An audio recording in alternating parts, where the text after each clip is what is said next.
spell, I can't get out. My heart falls 5 below, and I'm still here. I'm freezing cold, but I will wait. I hold my breath till I turn blue.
What's up, fam? You chilling with your boy Moeketsi Maimane, aka Max for maximum temperature. I am the son of Mother Nature. Let's go. My name is Naomi P. Umkabayi Gamakusazana. Hang out with myself, the one and only MOOCEE Mist. My name is MooCee Mist. On the Vooka Breakfast Show. Yo, check this out. Durban Streets, what's poppin'? It's the Vooka Breakfast Show. Monday to Friday. We are live. Durban Streets, what's poppin'? Your favorite morning crew On the Vooka Breakfast Show. Let's go. Why'd you even call me up when I never wanna see ya? I'm just on my way back home, little drunk and alone, but I'd rather kick ya. Even though it's Friday night and I got no plans tomorrow, I could use a bam, bam, bam, but it's not from you, cause I'm not that hollow. Baby, let it be. You could try to sweet talk all you want, but I ain't that lonely. Baby, let it be. Forget your rules, forget your shoes. I've done everything you asked, but I wasted time. Forget your truth, you're just cool. I swear anything's better than you. Get you on the flip side, get you on the flip side. So goodbye. Funny how it works sometimes. Yeah, we kinda hit it off at first. Checking every bar in town, all the sleepless nights until things got worse. It's a beautiful sunny morning right here in Johannesburg, Soweto, on the 25th of November 2025. And you know, it is the last week of this beautiful November month. And of course, it has been a journey for a lot of you. So much that we need just to unpack and just to, you know, go back and rewind and look at the things that we have done this year. Because I believe that, that this time that we have right now, that is heading towards December, which is a festive season, which is also creeping in, we need just to talk about the moments that we have had. 2025 brought a lot of things. I know that a lot of you want to unpack and talk to us to say, okay, I do have some plans, but this year has not been my year. But don't worry, we've got you covered, because right here it is all about starting and kicking your day with that energetic start to your day, accompanied by a daily dose of positivity. My name is Moeketsi Maimane, and I'm happy to be with you. You know, in order for you to connect with us throughout all social media platforms, what you need to do is to use the hashtag Vooka Breakfast Show. We are live right now on YouTube. Click the subscription button, the notification button, so that whenever we go live, you will be notified that your best breakfast team is live and ready to kick start everything that has to do with bringing you good things and great vibes, right?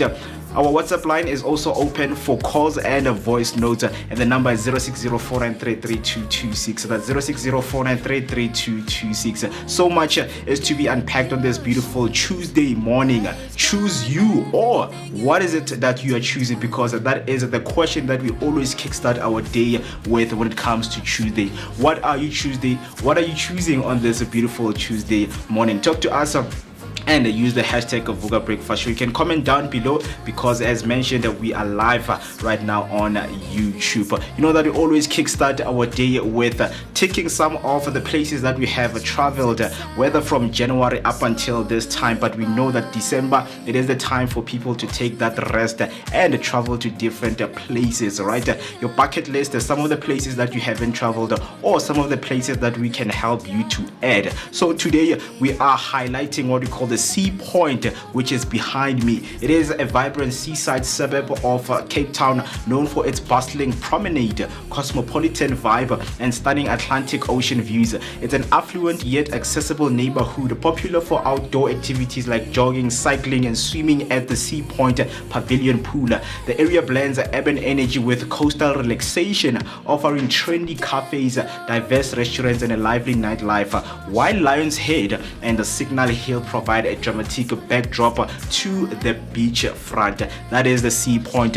You can see for yourself behind me. Feed your eyes. If you are watching right now, you can feed your eyes with those beautiful images behind me. But I know for people who are listening right now on underground radio, that is the information that we have for you, and I hope that it is going to be helpful enough for you to get to the place and explore the atmosphere and what the place has to offer. So that's what we have for you in terms of a picture of the day. Hopeful that this information is going to help you to get to your designated destination. With that being said, you know that we don't only end there. After everything and the things that are going to be following, the lineup that you have today on today's show includes the guests that are going to be joining us. So for today, of course, it's all about wellness, where to start, tips and advices that you can get from someone who is in the space. I mean, we have been having so much people coming into the studio just to share the information, the nuggets of wisdom that you and we can use just to kickstart our day on a very wellness and a beautiful, positive morning. So with that being said, today we're going to be joined by Brendon. He is a boxer, an entrepreneur, and he's also a young leader. He is a club manager at the Dube Boxing Club, and that club is famously known as the Baby Jake, a stable of champion producing world championships such as Jacob, Baby Jake, Matlala, Arthur Maisela, Dingan Tobela, and many more. The Dube Boxing Club, previously known as the Dube Boys Club, has produced more than 15 world champions under the hand of the late coach Theo Mtembu. Now it has been revamped under the foundation of Arthur Maisela. The foundation, it was founded by his son Stephen Maisela. The facility has been officially reopened for the 5 months since the 16th of June this year, which is 2025. So he is going to be here with us. I can't wait to connect with him, and I hope you're also going to connect with him. Our WhatsApp line is open for calls, or if you want to ask him questions, you can use the hashtag Vooka Breakfast Show on our YouTube. We are live right now as mentioned. So you know that so much is unpacked, so much is coming up. I just can't wait to be with you and also engage with you and hear some of your thoughts. What are you thinking on this beautiful Tuesday morning? And it is the last week of November, so we need to enjoy the day and what it has to bring for us. So in the meantime, what I'm gonna do is to take a short break and give you your weather update in terms of how it is looking like and what is it that you should be looking up to whenever you go out, because there are so many people commuting to work right now and commuting to school. So this is your latest weather update. But it's not from you, cause I'm not that hollow. Baby, let it be. You could try to sweet talk all you want, but I ain't that lonely. Baby, let it be. Forget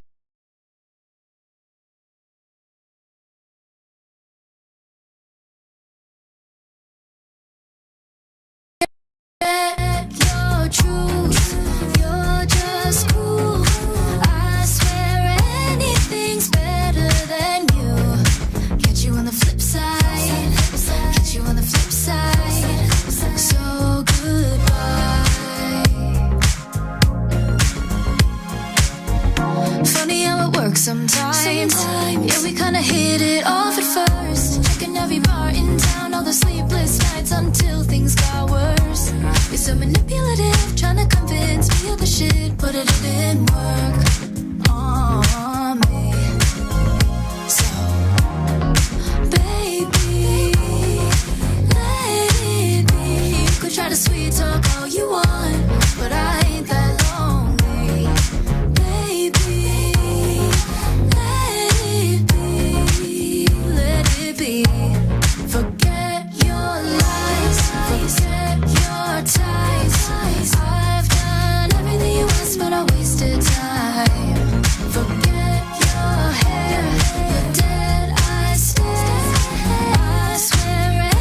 just give it a try. Listen to me when I say goodbye to you.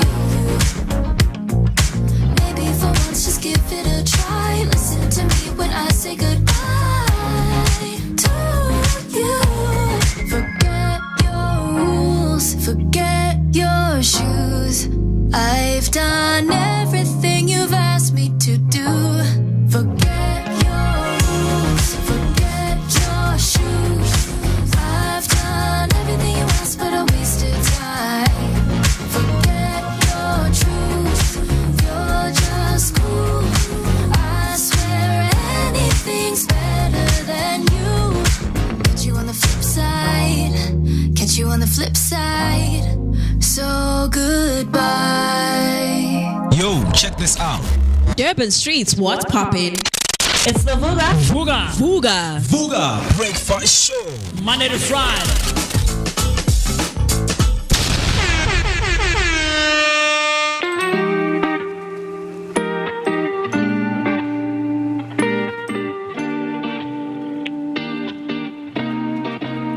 오늘따라 모든 게 지겨운 것만 같아. 저기 지나가는 사람들 같은 표정들 짓고 있잖아. 의미 없이 흘러가네. 이 하루엔 네가 필요. All right, kicking off with your news headline and some of the talking points for this morning. Let us keep you updated with your latest news headline. Starting off with the first headline, severe thunderstorms and heavy downpours are forecast across South Africa with yellow level 4 warnings for Limpopo, Southern Gauteng, Mpumalanga and parts of KwaZulu-Natal, and orange level warnings for Northern Gauteng, Central Limpopo and the Mpumalanga Highveld. Hail, lightning and flooding are expected, while heat wave-like conditions threaten the Western Cape and Northern Cape. In KwaZulu-Natal, disaster teams are responding to flooding in Umshwati and Umgugundlovu, where the 3 people were swept away and remain missing, with communities evacuated and emergency housing interventions are underway. South Africa braces for turbulent skies today as severe thunderstorms roll across multiple provinces. Weather authorities have issued alerts ranging from yellow level 4 to orange level warnings, signaling the risk of hail, lightning strikes, and flood.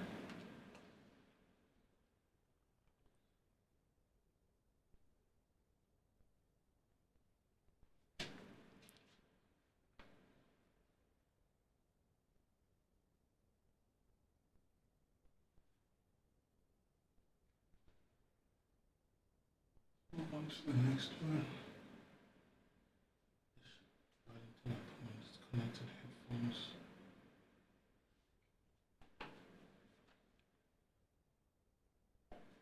Outrage. Right, apologies with that. On the next news headline, outrage as driver rams into GBV shutdown protesters in Cape Town. A driver rammed into protesters during the GBV femicide shutdown in Observatory, Cape Town, injuring Mfuneko Madi and 70-year-old Maureen Witten. Advocacy group Women for Change condemned the act and demanded the driver's arrest. Police have charged him with reckless and negligent driving, but he remains at large. The protest honored David Witboy, killed in Women's Day in Manenberg, and included a nationwide 15-minute silent lie. An activist says the incident underscores the agency of tackling gender-based violence and femicide in South Africa. Outrage is mounting in Cape Town after a driver ploughed into protesters during the national shutdown against gender-based violence. The incident in Observatory left activist Mfuneko Mali and 70-year-old Maureen Witten injured, sparking calls for swift justice. Advocacy group Women for Change has condemned the attack, demanding the driver's immediate arrest. Police have laid charges of reckless and negligent driving, but the suspect remains at large. The protest, which honored slain activist Davidine Witboy, included a nationwide 15-minute silent lie-in. Organizers say the violence only highlights the urgency of confronting South Africa's femicide crisis head-on. And then on your last news headline, G20 wrap, 7 big takeaways you need to know. The 2025 G20 summit in Johannesburg closed with a declaration prioritizing Africa and the global south amid global poly-crisis. Leaders pledged action on peace in Congo, Palestine and Ukraine, urgent climate adaptation and debt relief, with Italy promising to halve African debt over the next decade.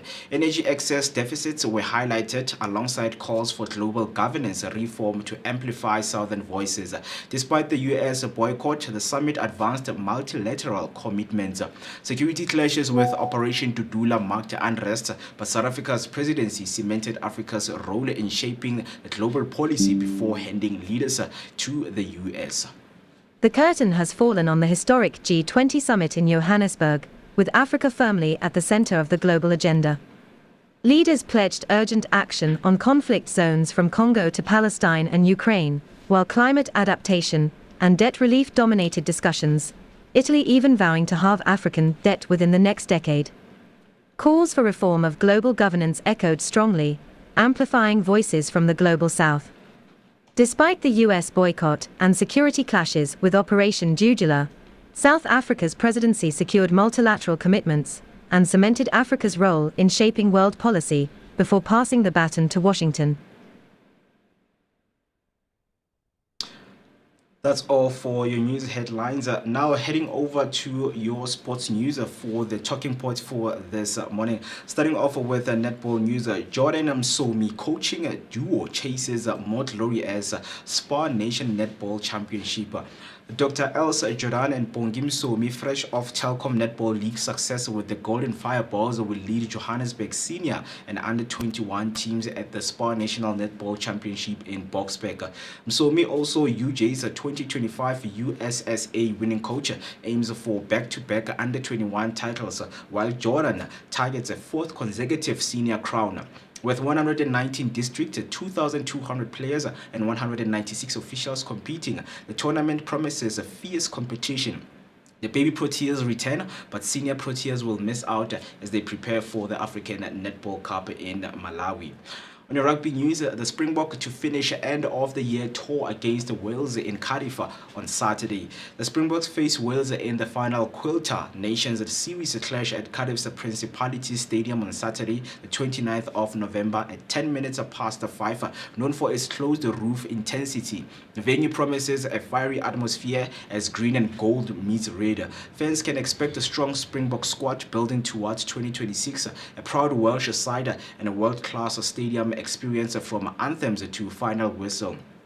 With thousands of South Africans in attendance, the match offers both rugby spectacle and community spirit, marking the last international fixture of 2026.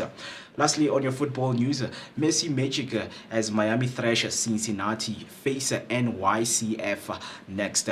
Lionel Messi inspired Inter Miami 4-0 rout of FC Cincinnati, scoring once and assisting 3 goals for Tedio Allende and Matteo Silvetti. The win sends Miami into the Eastern Conference final against New York City FC, who beat top-seeded Philadelphia 1-0 through Maxi Morales. Coach Javier Mascherano held Miami's near-perfect display before a sold-out 26,000 crowd. Miami now chase their first MLS Cup final berth in December 6th, with Vancouver awaiting the Western Conference winner between San Diego and Minnesota. That's all for now. Stay tuned for more sports and news updates throughout the show. Don't forget to share your thoughts on these headlines with us on social media using the hashtag Vooka Breakfast Show, and send us your voice note on 060-493-3226. Now, let's get you safe on those roads with your latest traffic update. Looking at Devon traffic update, a stationary vehicle is blocking the left lane on the N3 northbound after the Kato Reach interchange. Please drive with caution. You need to expect delays on the N3 southbound at the Marion Hill Toll Plaza due to heavy congestions. On the N2 northbound after the EB Klute interchange, a stationary vehicle is obstructing the right lane, so drive carefully. Now heading over to Gauteng traffic update, a stationary vehicle is causing delays on the N3 southbound after Gilulis interchange with left lane closed. A crash has been reported on the N1 northbound after John Foster Drive. The left lane is closed, but traffic remains free flowing. Congestion continues on the N1 northbound between Manibonga Drive and Bears Nude Drive. All lanes are open but expect delays. That's all for your traffic. If you happen to be on the road, do make sure to share your traffic update using the hashtag Vooka Breakfast Show, or send your voice note or your comment on 0604933226. That's 0604933226. Now let's get ready to give you that daily dose of positivity. For now, don't switch the dial.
What's up, fam? You chilling with your boy Moeketsi Maimane, aka Max for maximum temperature. I am the son of Mother Nature. Let's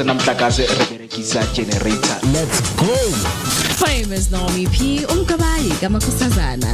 out with myself, the one and only MooCee Mist. My name is MooCee Mist. On the Vooka Breakfast Show. Yo, check this out. Durban streets, what's poppin'? It's the Vooka Breakfast Show. Monday to Friday. We are live. Durban streets, what's poppin'? The favorite morning crew On the Vooka Breakfast Show. Let's go.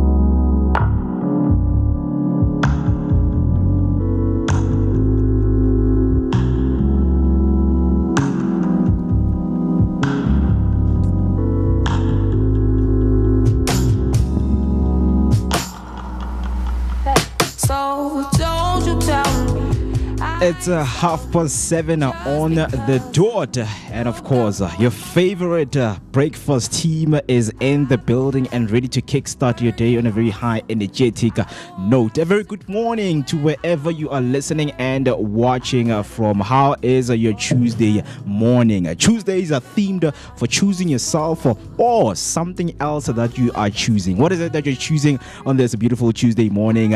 And talk to us. Use the hashtag Vooka Breakfast Show. because when you start your morning, you need to start it on a very high energetic note. It is the 25th of November 2025. That means it's 25/11/25, the last week of November. We are saying goodbye to November, hello to December. Festive is starting to creep in, so we need to prepare ourselves.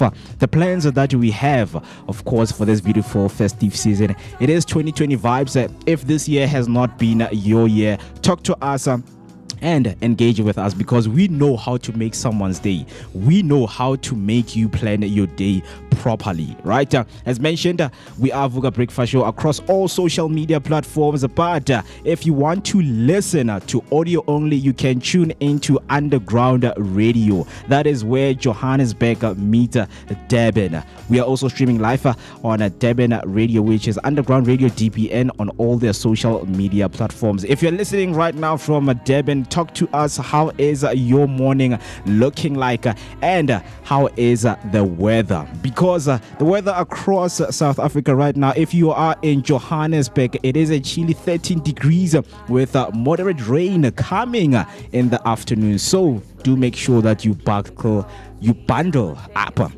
And then in Durban, it's a mild 21 degrees under those overcast skies for this morning. Heading over to Cape Town, you need to expect clear skies with a comfortable 21 degrees. For this site on Soweto, it's looking a little bit sunny, but we see that the clouds are starting to do whatever that they are doing, which is closing up for the rainy weather. And some of the cautions when it comes to the yellow levels of warnings, I think it's very important to always remind people that whenever the SAWS, which is the South African Weather Service, issue out a warning, we need to re-emphasize to you that you need to expect thunderstorms, right? And those thunderstorms require you to protect yourself. Make sure that you take a precaution in everything that you do. People have been swept away by the rain and they have lost their lives. So we don't want other people to lose their lives because they didn't get the information. If you're tuning in right now, you can let other people know about this alert that has issued by the South African Weather Service. Talk to us. The WhatsApp line is open, 0604933226. That is the number that you need to call us in. But before I do that, you know that I always give you the financials for this morning. Financial indicators, just to look at how the rand is doing and prepare your budget for the festive season. We know that there are people who like to travel to other places, shop at other places, and that requires you to know how the rand is doing with other currencies, right? So let me just give you your financial market update for this morning, because they always fluctuate, they always change. Today might not be the same as yesterday and as tomorrow, right? So let us start off with your US dollar against the rand. So the US dollar is currently at 17 rand 28 cents, and for your daily, and the US dollar is currently playing nice right there in that price, meaning those imported gadgets or your dream trip to America just got a little lighter on the wallet. So you should be on the lookout each and every day. And then heading over to your Great British Pound, it is currently at 22 rand 66 cents. Fancy a Cooper in London with the British Pound. That trip to see the big band is going to need a bigger saving port, Mzansi. So right now, the Great British Pound is a little bit higher, right? And then heading over to your euro, it currently stands at 19 rands and 95 cents. So with the euro just shy of 20 rands, that dream European holiday is looking like it will require some serious stockful saving this year. Heading over to your Japanese yen, it's currently at 11 cents. So planning a sushi splurge or eyeing that new Japanese gadget with the yen hovering at just 11 cents to the rand, your wallet might just breathe a sigh of relief. Second, lastly, is the Australian dollar, currently at 11 rand 16 cents. Heading down under, each Aussie dollar will set you back 11 rand 16. So you might want to consider packing extra snacks for your trip. Lastly, we have the Chinese yuan is currently standing at 244 cents. Good news for our savvy shopper. The Chinese yuan is holding steady at 244 to the rand. So those incredible imports are keeping their predictable price tax. And that's where I am going to finalize it with your financial indicators. Hope that information was helpful enough for you to travel and to look for some things that you can shop for your friends, gifts, because it's festive season. It's time for us to buy those Christmas gifts as early as possible. Talk to us right there. If you're someone who is traveling to Europe or overseas, what is it that you're looking out for? Talk to us by using the hashtag or use Vooka Breakfast Show, or use our WhatsApp line 0604933226. But you know, the most important thing before we give you the lineup and everything is just to do a morning checkup with you. A very good morning to you. How are you doing wherever you are listening and watching? I am Moeketsi Maimane. I'm happy to be with you, and I am feeling good. You know that I'm not alone on this ride. From 7 up until 10 a.m., I always have the dream team with me. Joining me is Afri Berry. Good morning to you, and how is your Tuesday morning? Hey, good morning, Moment. My Tuesday morning is doing fantastic. It's so okay, man. I'm feeling good, feeling amazing. It's a beautiful Tuesday. The last week was a bit hectic for me, especially Thursday and Friday, but otherwise it was okay. And on Saturday, we as the station went to go show our respects and our support to Itumeleng as the lady's mother to rest. That was also not a pretty nice thing to do, especially, you know, it's not nice when somebody loses their parents or loses their loved one, but otherwise it was a pretty good weekend. I'm just looking forward to this coming weekend. I already have plans. And of course it is the last week of November. As mentioned, 25 November 2025 is the date for today, and it's Tuesday. This is the last week of November. So we are saying goodbye to November, and next week we're going to say hi to December. Festive is right here. I've always been saying it's creeping in, but it has crept in. I know you are late in terms of planning for that festive, and you're about to splurge those savings. Please do be wary and plan properly when it comes to your finances, because we know that people can become financial insensitive with their monies, right? Especially if you have a family, you have kids that will be around during the holidays. You need to plan the meals, you need to plan the trips and everything that comes with December. You know, I think besides planning the meals and the trips, people tend to forget that January is literally around the corner. As much as you can go and want to enjoy the festive season, it's family time, it's time to rejoice, but people must also not forget that this January is also going to be creeping in. And for some parents, I think that right now, because it's December, it's like definitely like basically the right time for them to actually go out and start buying school uniform and stationery for their kids. Because a lot of people don't actually buy in December, and that's where everything becomes a bit cheaper, especially if you're going to buy stationery and uniform. They want to go in January. January is the rush hour, and these stores know in January y'all will come rushing like nobody's business. And then the prices go up higher than they normally are throughout the year or in December. So for me, my advice to some parents is that as much as you want to go enjoy the festive, first thing is first.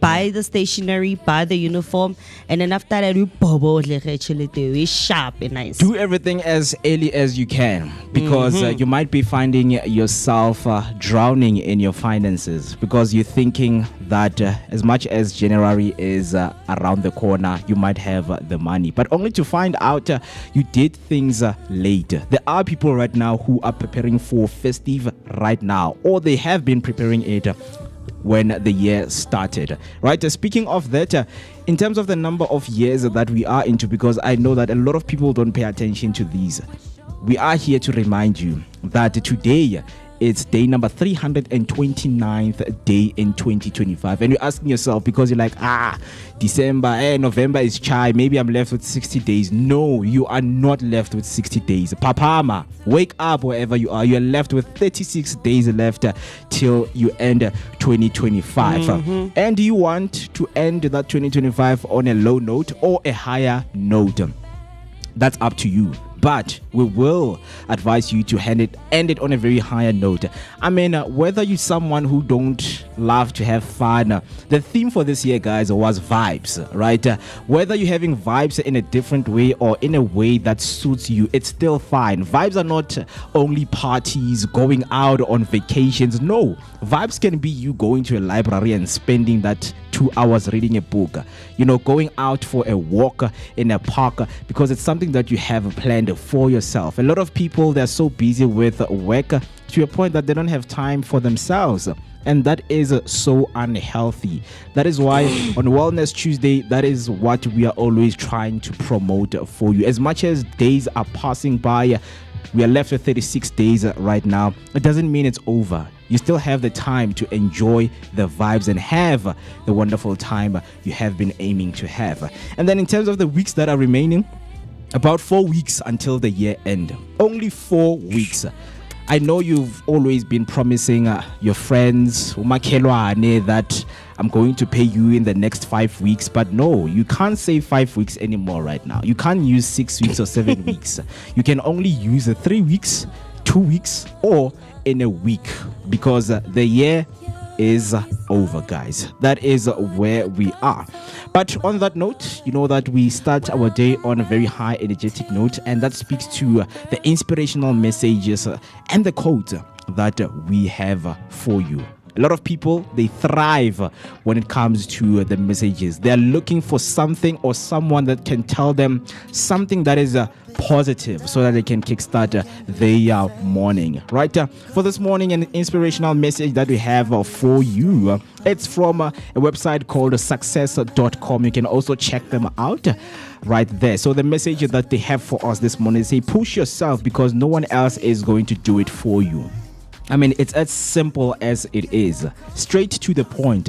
Push yourself because no one else is going to do it for you.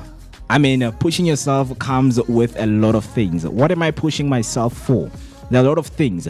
Growth, success, right? Growth can come in so many parts. Do you want to grow mentally? Do you want to grow physically? Do you want to grow financially? Do you want to grow psychologically? A lot of things require growth in our lives. You can choose one because no one is coming to save you. That's the honest truth about the life that we are living. No one is coming to save you.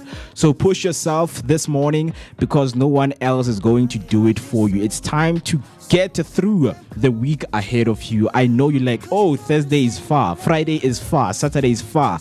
Trust me, if you push yourself positively, you would never even feel that those days are far from you. And the quote that I have for you this morning is from Mark Twain. Mark Twain says, give every day the chance to become the most beautiful day of your life. Right? Give every day the chance to become the most beautiful day of your life. And as the Vooka Breakfast Show, what we do, we just take only 3 hours to make it beautiful for ourselves and for you, whoever's watching and listening from wherever you are. So that is what we are always aiming to do on mornings, right? Just giving you the conversation that you can kickstart your day with, because a lot of people are not morning people. They don't like waking up. They don't like being at their working environment or their work, like the work that they do. So don't worry, we've got you covered with everything that has to do with positivity and some of the things that we do have, as we have so much to unpack on today's day. Right, and speaking of unpacking, some of the things that we're going to be talking about is selflessness, giving up something to someone so that you can give, or in a form of respect, in a form of showing gratitude, in a form of showing that you care. But we're going to talk about the modern times. Are young people still giving up seats for elderly people? Right? I mean, we have seen it back in the days. you knew that it was compulsory. If you are sitting down and an elderly person is standing up, you were supposed to stand up without being told that you need to stand up, right? Are young people or are modern people being selfless nowadays? That is what we want to know. Maybe you have experienced something, or you're a young person yourself and you're like, you know what, Gogo, I'm tired. I don't know, but this thing of, respect, or showing that you guys are elderly people and we need to show respect to you, it's an olden thing, right? So it's old rules, man. If we are tired, we are all tired, Coco. Stand up. We are not going. It's not like the bus is going to be 17 hours. And if it's a pregnant lady, it's not my child. Yeah. When you guys say that, on Saturday, as we were attending Itumele's mom's funeral. Yeah. So we were sitting. It's me, Pearl, and Richidi, and then Fifa's like on the other seat, and then this other old man there. So the other old ladies kept coming in there, but me, I don't want to lie, I took a nap in that bus because I was exhausted. And then the guy was standing behind us, was like, "Banabaka Jane." I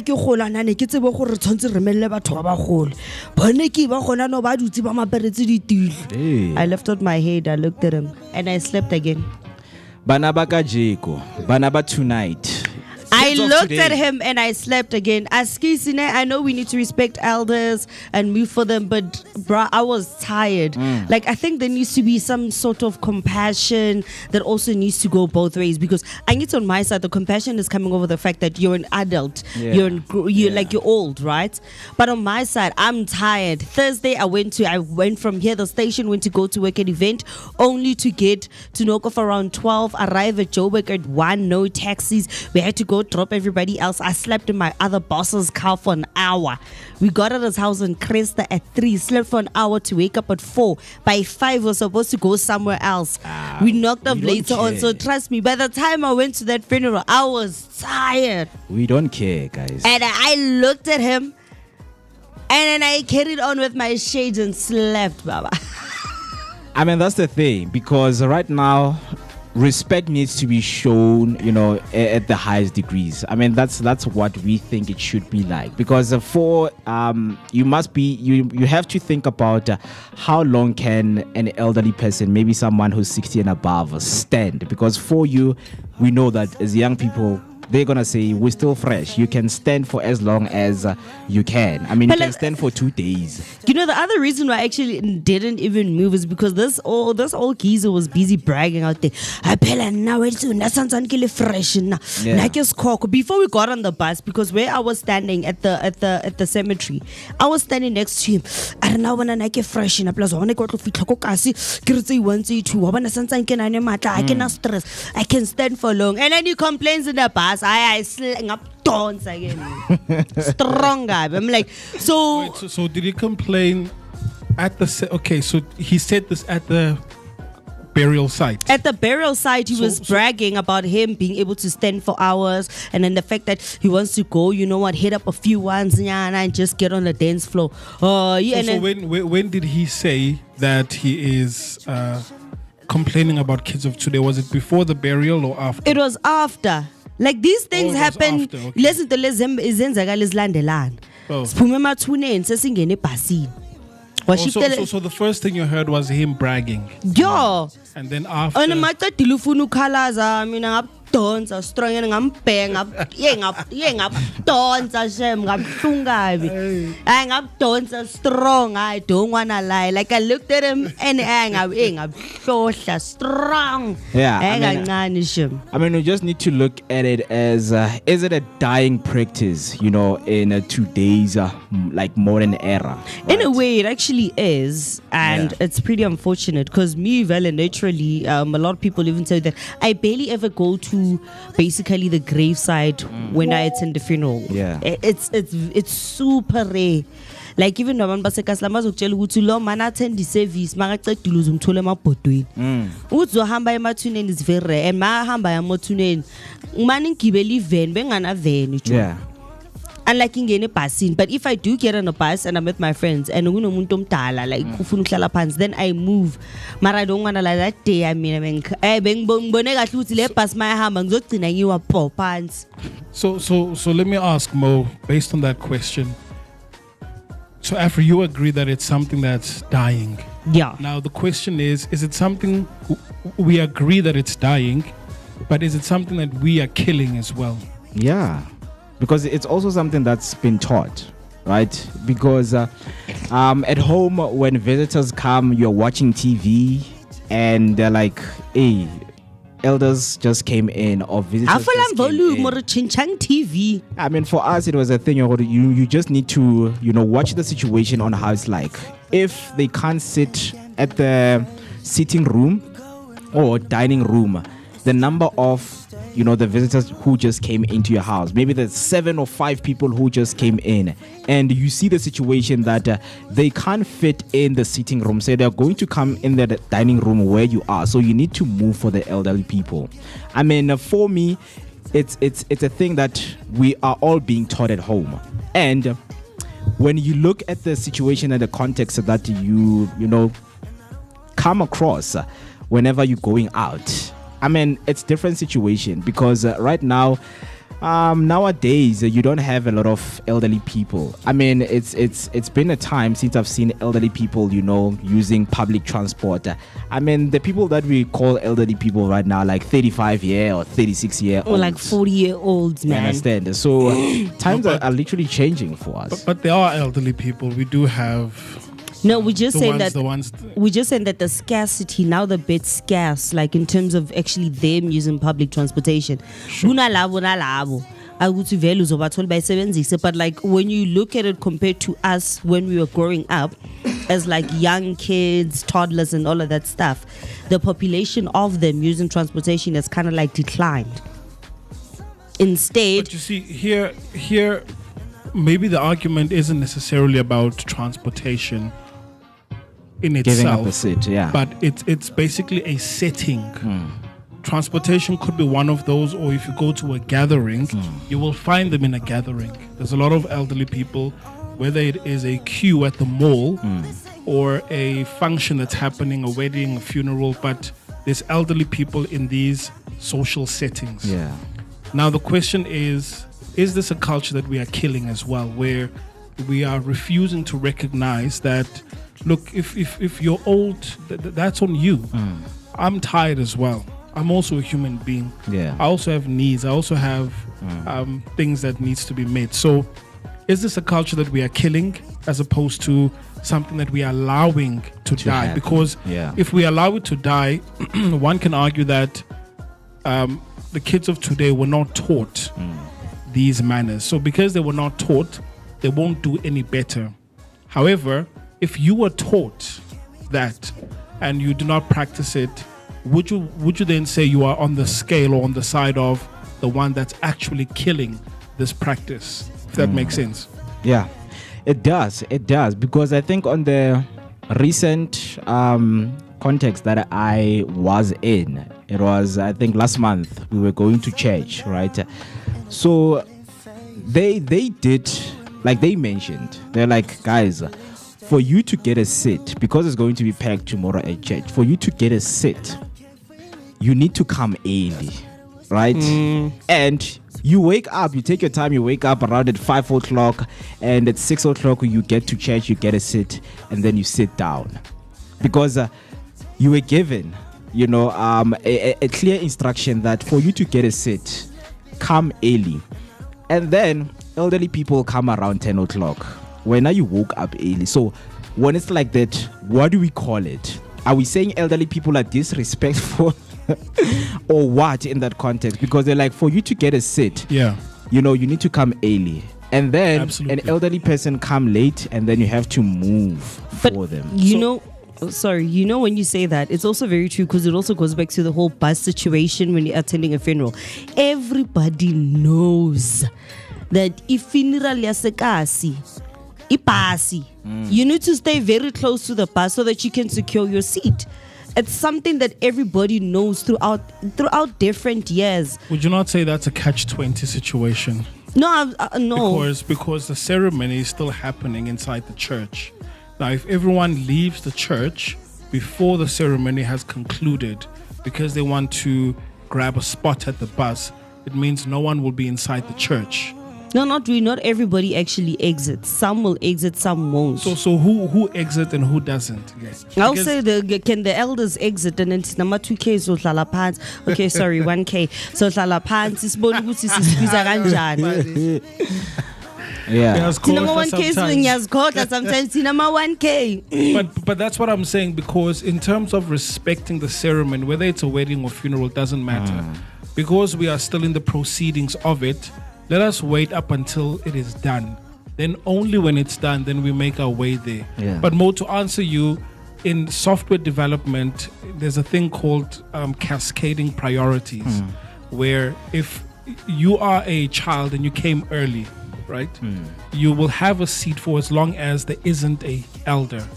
But an elder will supersede anything that comes after that. So to answer that question for me, even if you come early, if an elderly person comes, an elderly person, they supersede everything. So that's the law that we've been taught, right?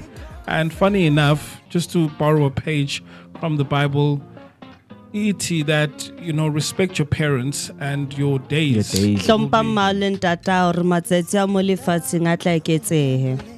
Right, so I think, respect, it is timeless, right? And giving up your seat shows humanity and Ubuntu. I mean, it depends on what kind of a person you are, because now you are thinking about this feeling that you're going to carry along the way. You know that you are 2 hours away from home and there's an elderly person next to you. Trust me, you will be uncomfortable for the rest of your journey. So you know that giving up a seat will just make you feel at ease.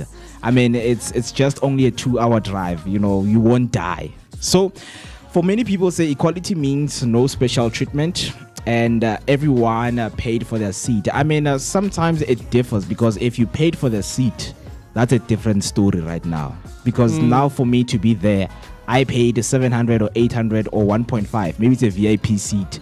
Then an elderly person come in and say, hey, my child, give me the seat. But depending on the settings and where you are.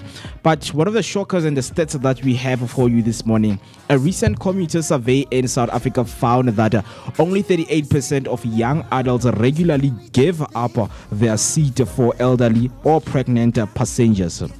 I'm part of the 38%, by the way, compared to the 72% a decade ago. Social media debates show a generational divide. Older South Africans see it as respect, while younger commuters often view it as an optional thing, right?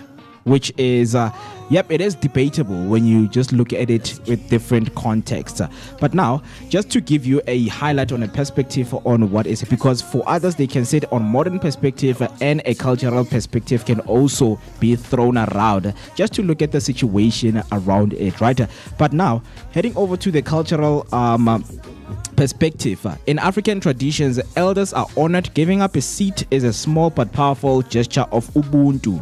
And the second one, which is the modern perspective, is some believe gender-based courtesy is outdated and that everyone should be treated the same. So if Gogo, you are late, I'm not going to give up my seat for you. Stand up. You have been here for as long as I don't know how many years in this world. So Gogo, stand up. That's how some of the modern perspective. Gogo says, Nami, I left at 7. Same like you. Yeah. It's just that I'm just straddling along. You will feel how it's like, my child, because now we're going to be old and be in a position of where I am. But practical perspective, with long commutes and fatigue, people prioritize their own comfort over social norms. We've seen it. People in buses, as you mentioned, they sleep, they take a nap, and you can't just wake up someone and say, hey, Baba, and then like, dude, like you can see I'm tired. Unless you're someone who is listening to music and you look fresh, right? You're like, okay, Gogo, I can give you my seat. But for someone who is sleeping, guys, like you can see this guy is drooling. Once you just poke him and wake him up, and once he gives that Gogo a seat, you are in trouble, my friend. You are in trouble. But talk to us if you are someone who have seen these, panning out wherever you are, depending on the social settings that you were in. Is giving up your seat for women who are pregnant or elderly people still a sign of respect, or is it an outdated practice in today's world? Hashtag Vooka Breakfast Show is the hashtag to use. Yep. Are you part of the 8%, Afri? No. Yeah. The reason I'm saying yes is because, I don't want to lie, that was literally the first time I ever did that. But I was super tired. But most of the time I move. And half the time I barely even go to the burial site. I don't want to lie. Remember, it's not about the funeral. It's about a setting where the setting. Yes, I move. People. You do. I move. I move. Man, ngifuni crate somewhere, baguette, ngihlala phezu baguette or ngihlala phezu crate. Nginikezwe isitilo esi-right. Because you know what I've seen, right? Everyone has their own personal stories, and up until you get to learn the story of the next individual, then only it makes sense. Yeah. So if someone knew, okay, you were working the whole night and you're tired, it's like, no, hlala phansi. Yeah. But if you knew this man, he's got problems, is a nyawo, he was working 6 days, when you understand the next person's story, it makes yours seem very small. You know what? I thought I had it hard, but I think you've got it more harder than I have, But yeah.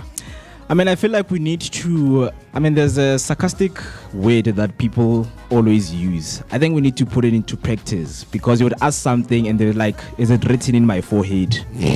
So write in your forehead that you are tired. As simple as that. But also something we spoke about yesterday is that I don't think it's something that's dying. I think it's something that we are killing, because even when you are seated as a young person, you are bowing your head in a form of shame so that they don't see you. Or you pretend to be asleep. One of the two. Because you know, or you've been taught that if there's someone that's elderly, you need to give up your seat. So you would rather sit and bow your head because you don't want to be seen with, okay, oh yeah, so literally you are seated whilst I'm standing, or whilst another elderly person or pregnant person is standing up, right? Well, let me ask you this. If it was a pregnant woman, would you still be like, you know what, I'm tired, it's been a long day? Maybe your perspective might change because of that. You get what I'm saying? I'd probably ask to switch a seat with somebody else, guys. So you'd ask someone else who... Yeah, I probably would have asked Rich or Pearl. I don't wanna lie, I think even Usbongile and Ofifo tell you that when we first got into the bus, I dozed off. That's how super tired I was. But I still had to go and show my support. But at the moment, I was literally super tired. I dozed off. But because I'm also aware of the fact that I'm in a different environment, I woke up and looked around, but I dozed back again. Yeah, and to such a point, I was so tired to such a point that if you remember when you got to the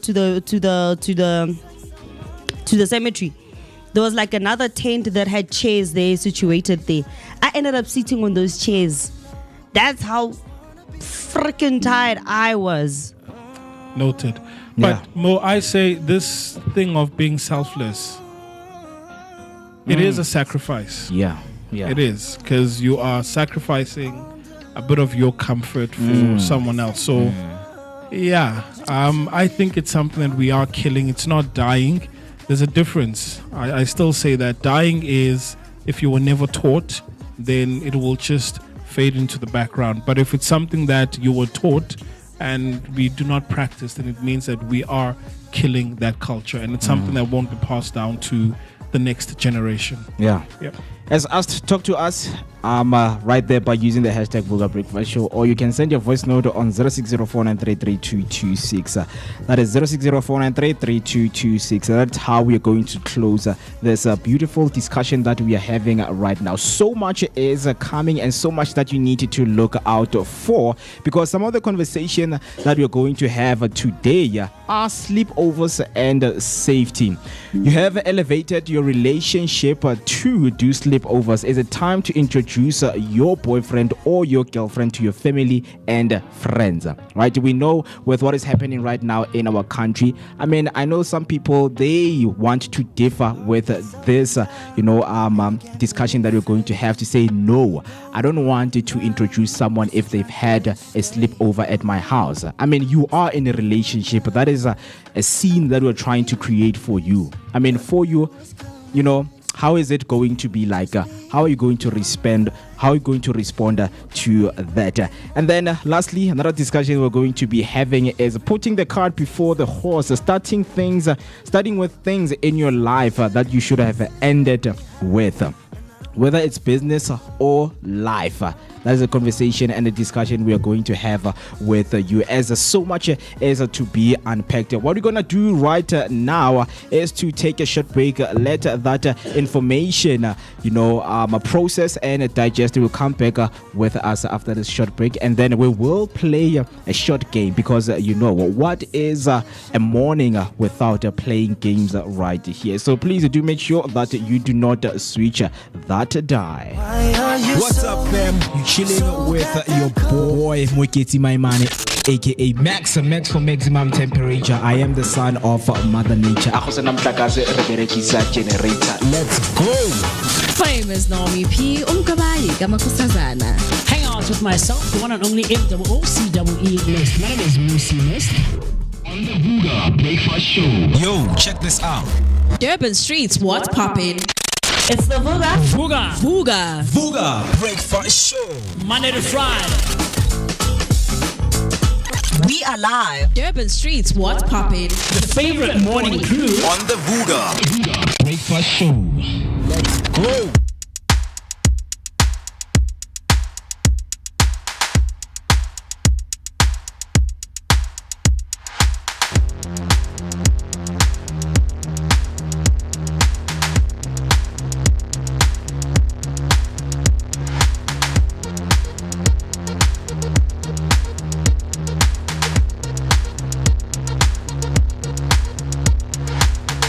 It's so easy for me to say what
12 minutes past 8. It is the time. Still giving you the great vibes and kickstarting this beautiful Tuesday morning with that energetic start to your day, accompanied by a daily dose of positivity. Once again, a very good morning. How are you doing on this beautiful Tuesday morning? Wherever you are watching from, if you are listening on Underground Radio, talk to us. How is Durban looking like this morning? Because Johannesburg seems to be teka ring. It was a sunny, around 6 o'clock up until 7, but now it's starting to be cloudy. I think we are going to be expecting rain soon, right? So you need to buckle up and have your umbrella if you're going to head out after a few hours, right? Talk to us, engage with us on all social media platforms. We have Vooka Breakfast Show, and the WhatsApp line is open for calls and voice notes. The number to do that's 060-4933-226. That's 060-4933-226. My name is Moeketsi Maimane, and I'm not alone, man. I am with the big breakfast team right here, doing this all the way up until 10 a.m. Ride this beautiful ride with us. Let's enjoy. And of course, you know that festive is right here. 25 of November 2025 is today's date. And you know that it is the last week of November. We're going to say hello to December. So if you have any plans or the plans that you have ahead, talk to us by just hopping on in the comment section. Let us know how you're feeling. Speaking of comment section, we have comments that came through. Tembi Mni came through and said, good morning, Vooka team. I'm a Vooka Amahle and Underground Radio DBN team on a very beautiful Tuesday morning. Hashtag Vooka Breakfast Show. Hashtag Sivugile. Good morning to you, ma. Hope that you're also having a very good morning. And then Zinzi Elizabeth came through saying, good morning, Vooka Nation and the Underground Radio DBN Sevugile on this beautiful Tuesday. Hashtag Vooka Breakfast Show. And then she comes back and say, wishing you all a blessed day. Stay safe, in good health and wealth upon you. Thank you so much. Hope you're also going to enjoy today's show, as we have so much to unpack. And I have just got an update from our producers that later we are going to be joined by Palesa Mamogale, a broker consultant at Capital Legacy with 15 plus years of experience in the industry. You know that it is a Tuesday. Tuesday comes with a financial wellness, which is the very most important ingredient for festive season. Some of the advices and tips that you want to know, you will get them right here. She is currently taking care of their business partners at Liberty Life and was previously employed as a financial advisor at My Way Assurance and the leading diversified financial services company with a range of employee benefits and Alexa Forbes. So do make sure that you be on the lookout for that conversation, as she is going to be with us. Can't wait to connect with her, and I hope that you can also can't wait. As we're doing those checkups, guys, are you still with me? Is it still a good Tuesday morning for the both of you or not?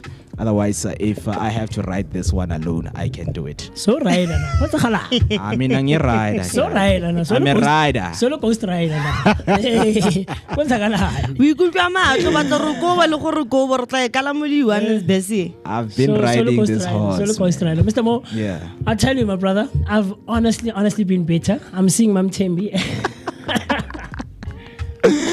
Wow. I'm seeing Mam Tembi and Z coming through, just wishing me a speedy recovery, and I really appreciate. I mean, Zinzi comes through saying, wishing Mr. Mist a speedy recovery, and then Mam Tembi says, a speedy recovery, Mr. MooCee Mist.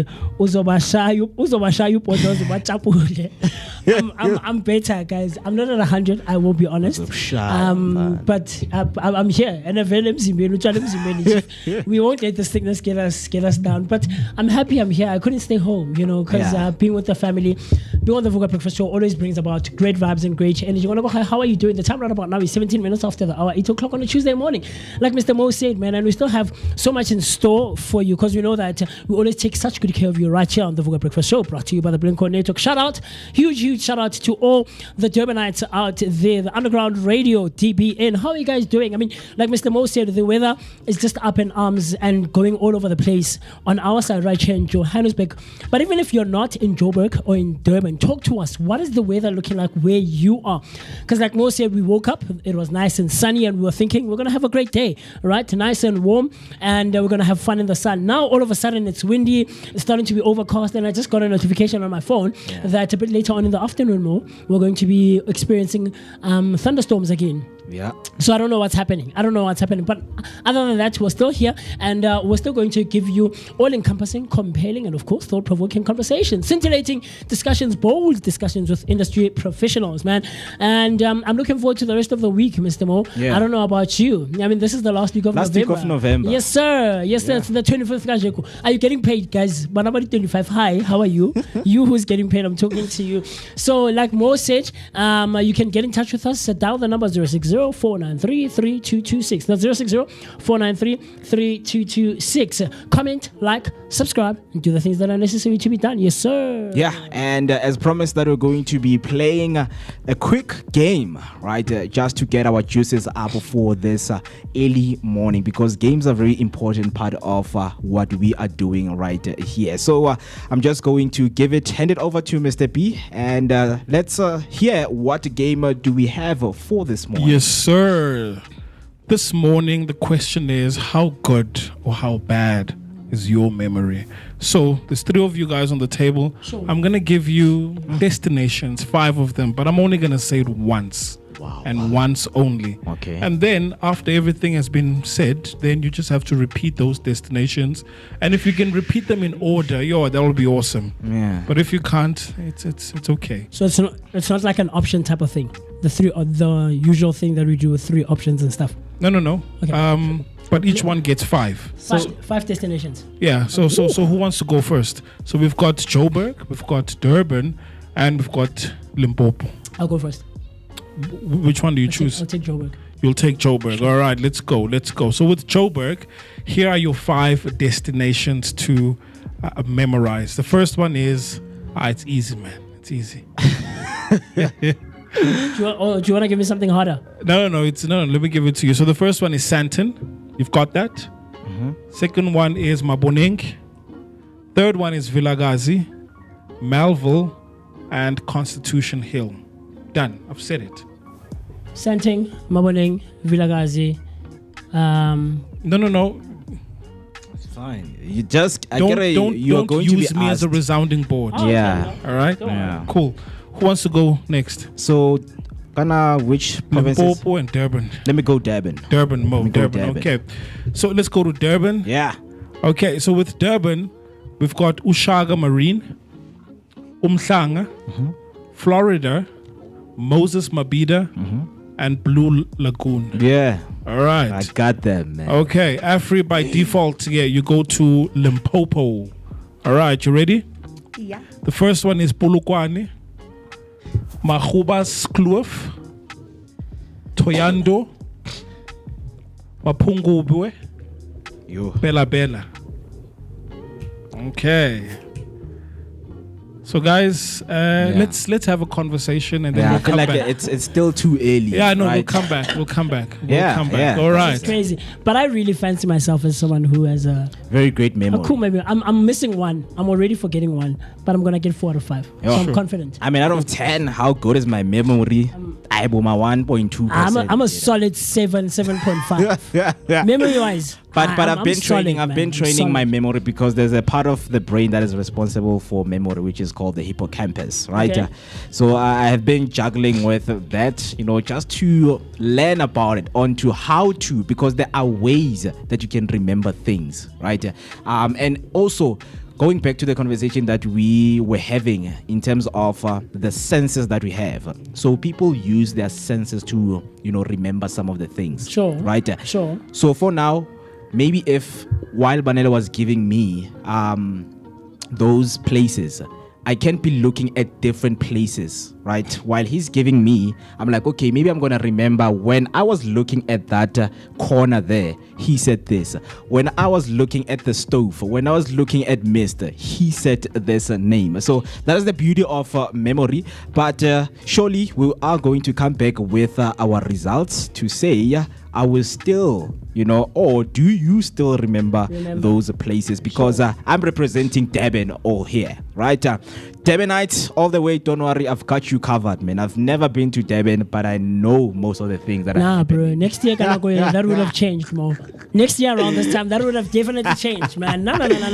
We're gonna visit Nerissa and the team out there. The team in Durban. Kate, Chad, all those guys, man. We would have visited them, or at least spent a couple of days that side. DJ Firefly, hey DJ Firefly, I've got you. I want to meet Cade, man. You want to meet Cade? Yeah, Cade. I think I'm gonna resonate with Firefly. Cade, the chaos or something like that. Something like that. Yeah. I think I'm gonna resonate with Firefly, man. Yeah. Shout out to you guys. Yeah. Shout out to the underground family, man. Yes, sir. We have you right here, man. In Josie. Man, Josie has different vibes, and I feel like when you meet with other people outside of Johannesburg, you just need to give them their vibe so that they can also have and experience that culture shock to say, okay, people outside of Durban, this is how they do their things. This is how they go on with their day, right? With that being said, speaking of days, you know that there are days that are being celebrated. Some of them include national days or international days. But I just want to look into what day are we celebrating for today. Today, we have interesting ones that I am just going to hand it over to you guys just to let me know what is it that we are celebrating today and how are we celebrating it, because trust me, when we talk about National Days celebration, it's something that is very important in our culture, right? Sometimes there was a National Entrepreneur Day, and mind you, last week Friday we were at the APSA Entrepreneur Development Symposium, where they were talking to young people who are aspiring entrepreneurs, right? So if it is National Entrepreneur Day, it speaks to all of the entrepreneurs to say, guys, today it is your day, and how are you celebrating it as an entrepreneur? Do make sure that you get the right information for your business, for yourself, so that you can grow in so many aspects in your life. So very interesting things that are going on. There was a time where we were celebrating National I Love You Day. Have you ever said I love you? I know some of you have spent the whole of 2025, you haven't said I love you. Imagine. It's the 25th of November 2025, and we're left with 34 days up until we end this year. But right now you haven't said I love you. So what are we looking into today? It's funny that you mentioned that I love you, right? And I think you and I, was it last week or 2 weeks ago, where we were talking about how guys have a hard time saying I love you to each other, right? Yeah. So let me talk to you more, because I lost my dad as well about 4 years ago. Yeah. And you still have your dad. Yeah. Right? And your dad plays such a huge role in your life. Mr. B, I know with you as well, your dad is still around. Yeah. And he comes around from time to time, and he spends an hour or so with us right here in studio. How often do you guys say I love you to your dad? To my dad? Yeah. I think the last time he said I love you, I was 3 years. Wait, man, like genuinely so? Genuinely. Okay, when was the last time you said I love you to him? I love you to him. Yeah. Yo. I don't think I've never said I love you. You've never said it. Yeah. Mr. B, how about you? Miss, what are you doing? No. But he knows. Hey, Deep man. down. No. He knows. It's Deep not down. that. So yeah. I can't remember when last I said it using those exact words, but we do use slang words because it sort of lessens or cushions it a little bit. So the words I would use, okay. Time on the big time, feet. Right, but kanjalo, like where it's like direct, like I love you or nyaktanda, I can't remember. So I think the thing with me, not that it's been out, I can't even remember. Oh wow. I think with me, it's something that I've seen from my dad, because a lot of people, with friendships and relationships, they always ask me, why don't you say you love me? Because Namfetu, my dad showed me love instead of saying it, right? Okay. Right. So I think I'm more of someone who shows him love. He does too. You understand? Okay. Rather than saying it, because when I time I love you, the next thing would have mona after 17 years. That's the last time you saw your dad. He just said, I love you. I mean, imagine how painful it will be to say, when they ask you a question, have you ever said you love that's a someone? heartbreaker, actually. I think that would be much more of a heartbreaker. Expressing it compared to saying it sometimes, it's definitely the best option. Yeah. So the reason I ask this, guys, okay, before we even ask, when was the last time you at least joked around with your dad? With my dad? Yeah, joking around. Ooh, I think it's a recent thing because Saturday, because no, not Saturday, Friday. Remember when you met my brother and my dad at the stop?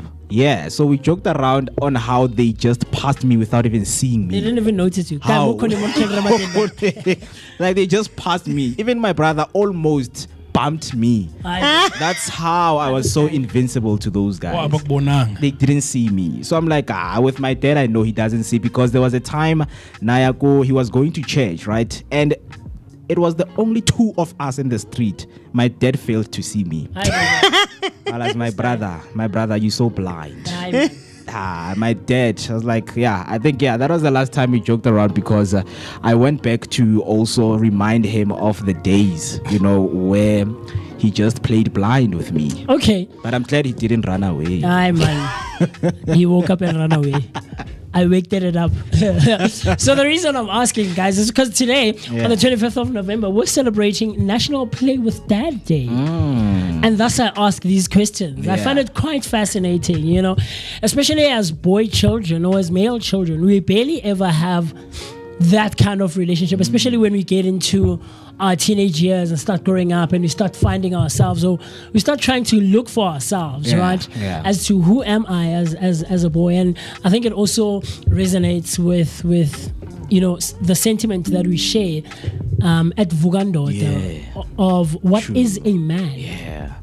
Right? Man of value. Come on, my brother. You need to be a man of value in the society of ours. And so today, we're celebrating National Play with Dad Day. That's celebrated every year on the 25th of November. It also encourages fathers to spend quality time playing with their children. It was founded back in 2019, and it highlights the importance of fun, laughter, and bonding through games and activities. Thus, I just asked, when was the last time you joked around, you played around with your dad, right? It's not just about entertainment. It's about building confidence, teaching teamwork, and strengthening family ties. For busy dads, it's a reminder to pause responsibilities and create lasting memories, whether through adventures, simple play, or capturing moments together. Yeah. Very cool stuff, I It think, is. man. Very, very cool stuff. And So, happy International Play with Dad Day. Mr. B, I know you're a father yourself. Yes, sir. Yeah, guys, this is a beautiful day. So I only know 25 letters of the alphabets. I don't know why.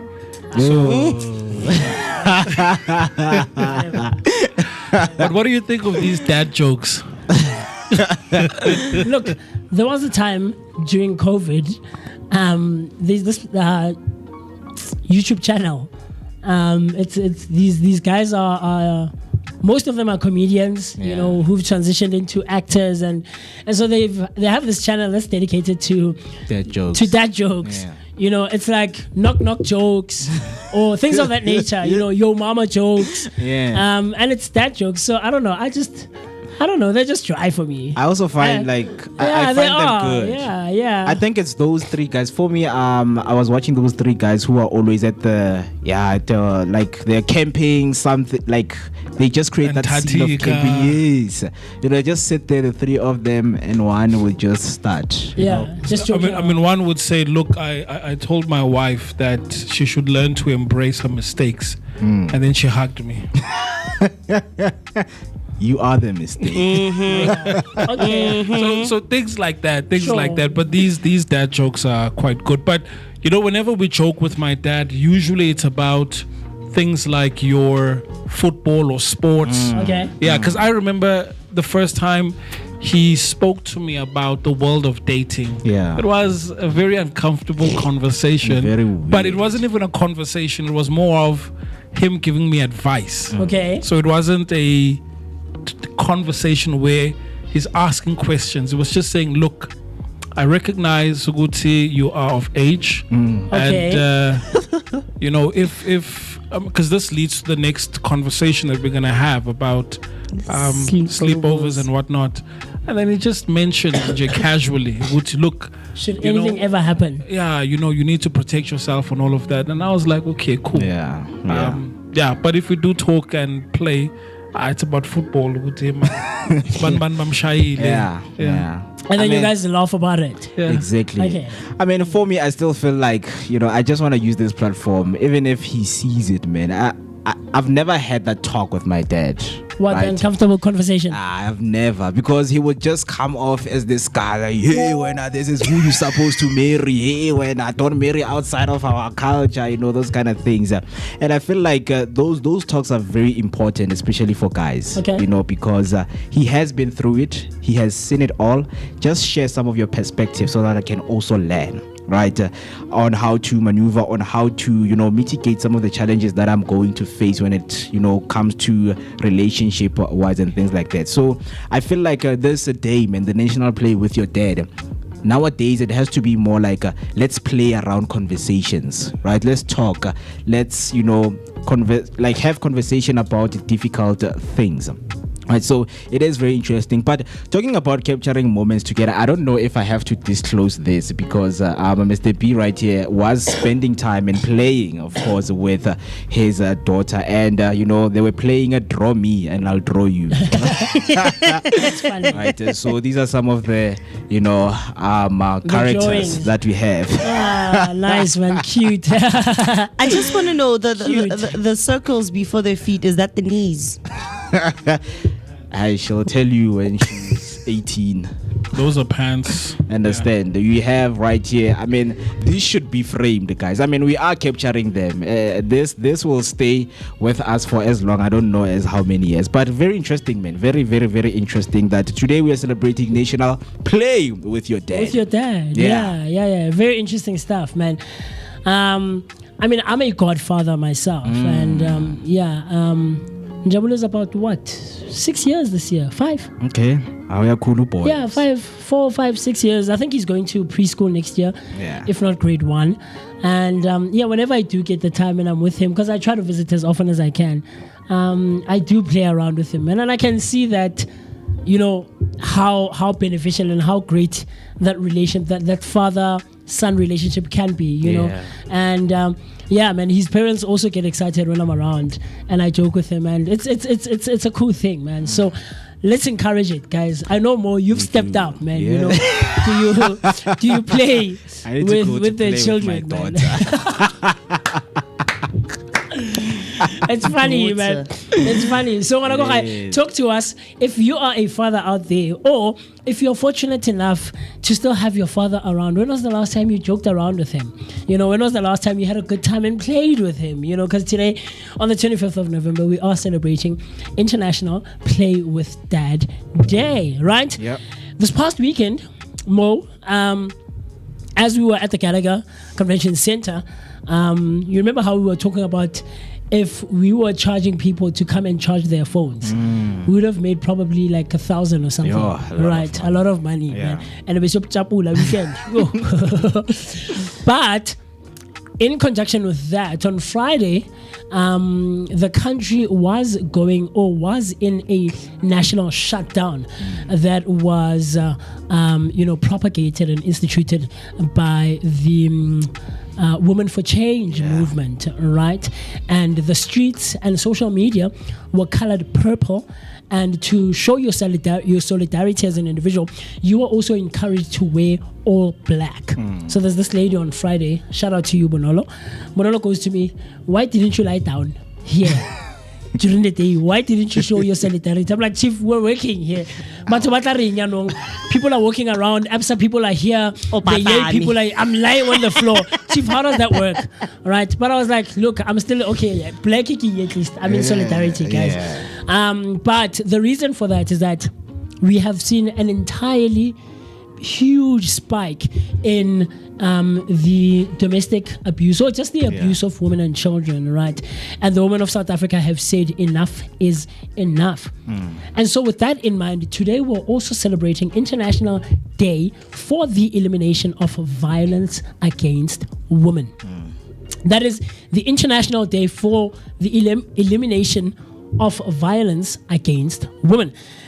This day is observed annually on the 25th of November as well, spotlighting one of the world's most pervasive human rights violations. Established by the United Nations back in 1999, it honors the legacy of the Mirabal Sisters activists who were assassinated back in 1960 under a dictatorship in the Dominican Republic. Right? Very, very, very interesting stuff. The day raises awareness of gender-based violence, which affects nearly 1 in 3 women globally. Right? And it was launched, or it launches the 16 Days of Activism Against Gender-Based Violence campaign, running until Human Rights Day on the 10th of December.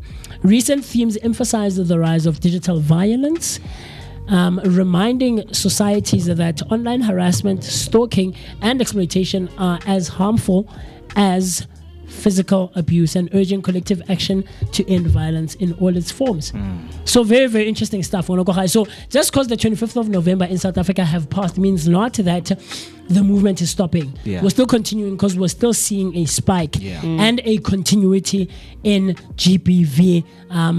Not just in our country, but globally as this day is observed, man. So let's take cognizance of that and try to mitigate, or even not even if it is possible, try to get rid of it completely and entirely. Mr. B? And I was also talking to yesterday when Miss Brew was here, right, to say it was nice to, even see that there were people outside South Africa, celebrities from the US who also hopped on, into this movement, just to show that, guys, we are with you, with whatever, because as much as we are trying in our countries to raise this, and to report, we are not, and we're still not being heard as women. So we are behind you. That's why the president, he had to do a briefing before the G20. And we are glad that they also spoke about it in the G20 and touched on it. So this day, I think, it really does. So this, I think, from like just for the rest of the year, we just need to be in solidarity when it comes to women. Absolutely, absolutely, right? Mr. Interesting. Mr. B? Yeah, you spoke about digital violence. Sure. Yeah, so with digital violence, we're talking about harmful behavior that's carried out through phones, social media, messaging apps, and other online platforms. So this might include harassment, threats, discrimination, and the misuse of someone else's information. Sure. So you know how we tend to repost pictures? Yeah, that's also a form of digital violence.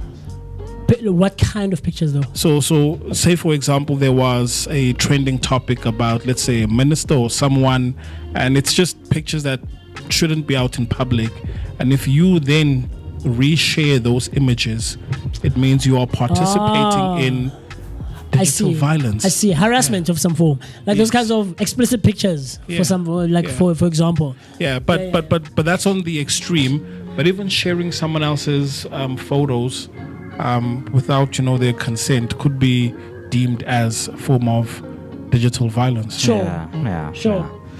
I hear you. Very interesting stuff, man. And we tend to take such things for granted, Mr. B.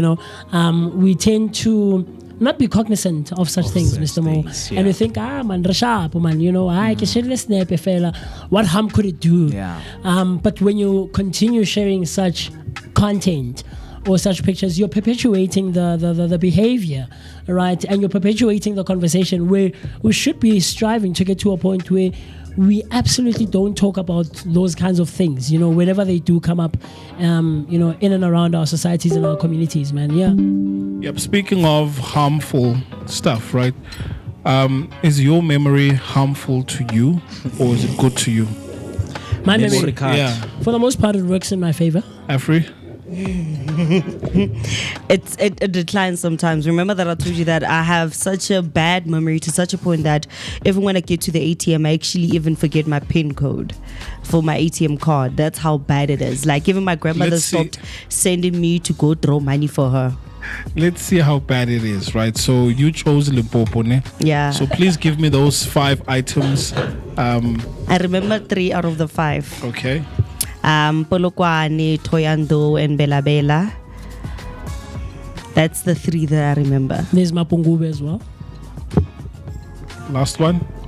I only remember 3. 3. Okay, 3 out of 5, not bad. Mo, let's come back to you. Was it 5 or 4? Whoa. I think for David it was 4. 5. 5. Everyone got 5. 5 each. All right, so I think I still remember the what do you call, like in order, right? You started with Umhlanga, and then you came with Ushaka Marine, and then you said Blue Lagoon, Moses Mabhida. I forgot the last one. Okay, 4 out of 5, not bad. Yeah, not bad. You forgot Florida. Florida Lake. Florida Lake. Sheesh, I'm forgetting them now. All right, Johannesburg. I forgot them. So I know there's Santon. Yep. There's Maboneng. Correct. There is Vilagazi. Sure. There is Malvo. Sure. Santon, Maboneng, Vilagazi, Malvo. Sheesh, I'm forgetting the last one. Okay, 4 out of 5. Constitution Hill. Con Hill. Right? Con Hill. 4 out of 5, 3 out of 5, 4 out of 5. Not bad, guys. Not bad. Do I not get an extra? At least half a point for remembering hers. I remembered hers. No, but I'm sure you remembered Santa. Yeah, I also remembered the same thing. No, but she didn't say it. I took the initiative to say. No, but I didn't half say a it point. because it was your thing, bro. It was your thing, bro. Okay, did you remember Con Hill? No, that's like the one that I forgot. So it doesn't count. Which of the 4 do you remember is missed? Now. Any one of them. Any one of them. Jaiva Maboneng, Joe. Melville, I used to do poetry sessions in Melville, then followed by Santon. And then the 4th one? The 4th one, I can ke Vilagazi, ke Maboneng, ke Melville, and then ke Santon. Give us a place as a boy, ke Jaiva Ijo, ke Dilibalaja. Okay, cool. What I'll do is a bit later on, we'll play another one. And after you get to do Joburg. Happy? Okay. Cool. Thanks, guys. Thanks. 4 out of 5. 3 out of 5, not bad. Just juggling your memory out there. You know that nowadays when you talk about, remembering things, it speaks of eating healthy, because there are things or food that you can eat that can improve your memory. We know that there are people who tend to forget. Sometimes you also have to go and check to your doctor to say, hey, maybe when I have Alzheimer's, when you have what do you call this old people sickness of amnesia, right? So those are the kind of things that you need to check. But before we get deep into some of the content that we have for you, we know that our guest is in studio, and later we're going to be hanging out with Brendon Zikubu, who is a 22-year-old residing in Soweto, Mufolo, and he is a club manager at Dube Boxing Club, famously known as a Baby Jake, a stable of champion producing world championship such as Jacob, Baby Jake Matlala, Arthur Mayisela, Dingan Tobela, and many more. So the Dube Boxing Club, previously known as the Dube Boys, has produced more than 15 world champions under the hand of late coach Theo Mthembu. Now it has been revamped under the foundation of Arthur Maisela. The foundation is and was founded by his son Stephen Maisela. So Brendon will be with us in conversation later. If you want to connect with him, the WhatsApp line is still open, 0604933226. That's 0604933226. Before we get deeper into some other stuff, we know that there are people who are growing up, celebrities, or maybe you know someone that is growing up out there. Shout out their name on our comment section by using the hashtag Vooka Breakfast Show. So let's look into the celebrity birthdays, and it's been a long time since we have had or saw someone in our content who is a South African celebrity, South African celebrity who is growing up. Right? Yes, man. It is very interesting because today we have one.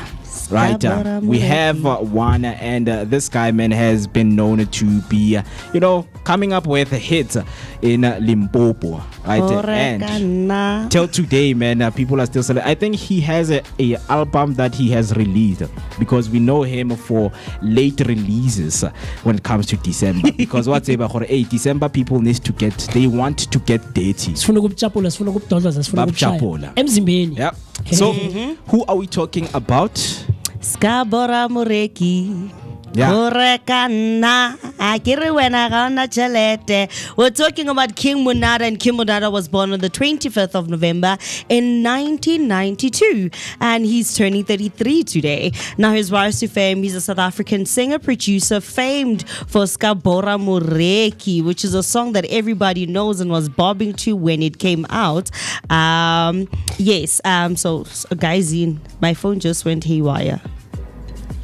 Yep, but please help me on that side. King Munada, man. King Munada, we're still celebrating his birthday. Limpopo, stand up. I know wherever you are, you're still celebrating his beautiful, magical music that has hit the South African scene, right? Yeah. We know that when it comes to gig guide, he will be part of those gigs. So look out for King Munada. Yes, man, because man, he's a very interesting person. And King Munada Khape, he actually dropped out of school, funny enough, and he dropped out of school at grade 8. Imagine leaving school at grade 8 and then going to pursue music. And he also became famous because of his polygamous relationship setting, and also building a very lavish house out there in Limpopo. So happy birthday to Kim Munada. And we're also celebrating 42 Dag. 42 Dag was also born on the 25th of November in 1994 and is turning 31 this year. Now, his rise to fame, I think you guys are going to have to help me out because my phone is just basically on its own here. His rise to fame is that he's a hip-hop artist who rose in 2019. He rose to fame in 2019. Sorry, Mo, please help me out here. Still celebrating these people's birthdays, man. It's very interesting. All you need to do, if you know someone who is growing up today, just give them a shout out as mentioned, because guys, celebrating birthdays is one of the things that is happening all over. As mentioned, 42 Doug is celebrating his birthday. One of the other people that is celebrating his birthday today is Chabi Alonso. Chabi Alonso, yes, Chabi sir. Alonso. And one of the interesting thing that I know as of recent is that Chabi Alonso is managing, and he is the head coach of the most expensive club in the world, which is valued at 6.3 billion euros. Real Madrid. He's the coach of Real Madrid. He is the coach of Real Madrid. He's the coach of Real Madrid. Right? Coaching a club of such magnitude, just know that it is never easy. It comes with a lot, and that lot will also overlap and come into your personal life. So he has also mentioned that, being part of Real Madrid has been a challenge for me, because you're dealing with superstars.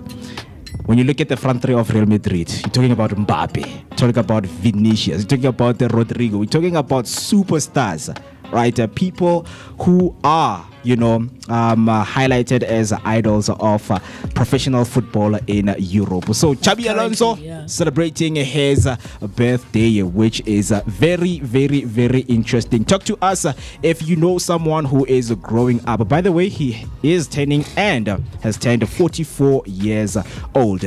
Just 44 years old. Chabi Alonso is one of the few players with win league titles in Spain, England, and Germany. Continue to grow, my coach, because you still have a lot of work ahead of you. Very interesting. If you know someone who's growing up, as mentioned, just talk to us. Who is growing up in the side? Baby daddy. So I just want to wish a happy birthday to the father of my kid. I hope you have a fantastic day out there, and I hope you do enjoy your birthday, man. So happy birthday to you, Kogeto. Yeah, baby daddy, wherever you are, my friend, come and play with your child. International Play Day. But did you not say you want to call him and wish him a happy birthday on air? Call who? No, Afri has done it now. Okay. Kogeto. Call who? Kogeto. Banele we just mo phone last week. Oh, he's online, but I doubt he's gonna answer. No, just I forward the really thing. doubt he's gonna answer. Okay, forward the number. Maybe he'll maybe he'll answer. Okay, let me try first. Yeah, man. I mean, we're all about celebrating people's birthdays right here. Why should we leave him behind? He is one of our celebrity. If you have a child, you're a celebrity, my friend. Aye, bro. So if you've stepped up, are you a celebrity as well? You are a bigger celebrity. The biggest. You should be celebrated in every day. Because you stepped up. You stepped up, man. It takes a lot to step up. That's funny. It really is, because not a lot of people are actually willing to do that, and not a lot of people can understand the whole basics of actually stepping up. So once you step up, you literally are a shining star. You don't need to be celebrated on one day. You need to be celebrated daily, because it takes a lot to raise another man's kid. Yeah, I mean, stepping up, guys, there are a lot of steps that you need to step up to. So that's one of the things that you should consider. That's funny. But from all of us right here on the Vooka Breakfast Show and as the Vooka Nation, we would like to say happy birthday!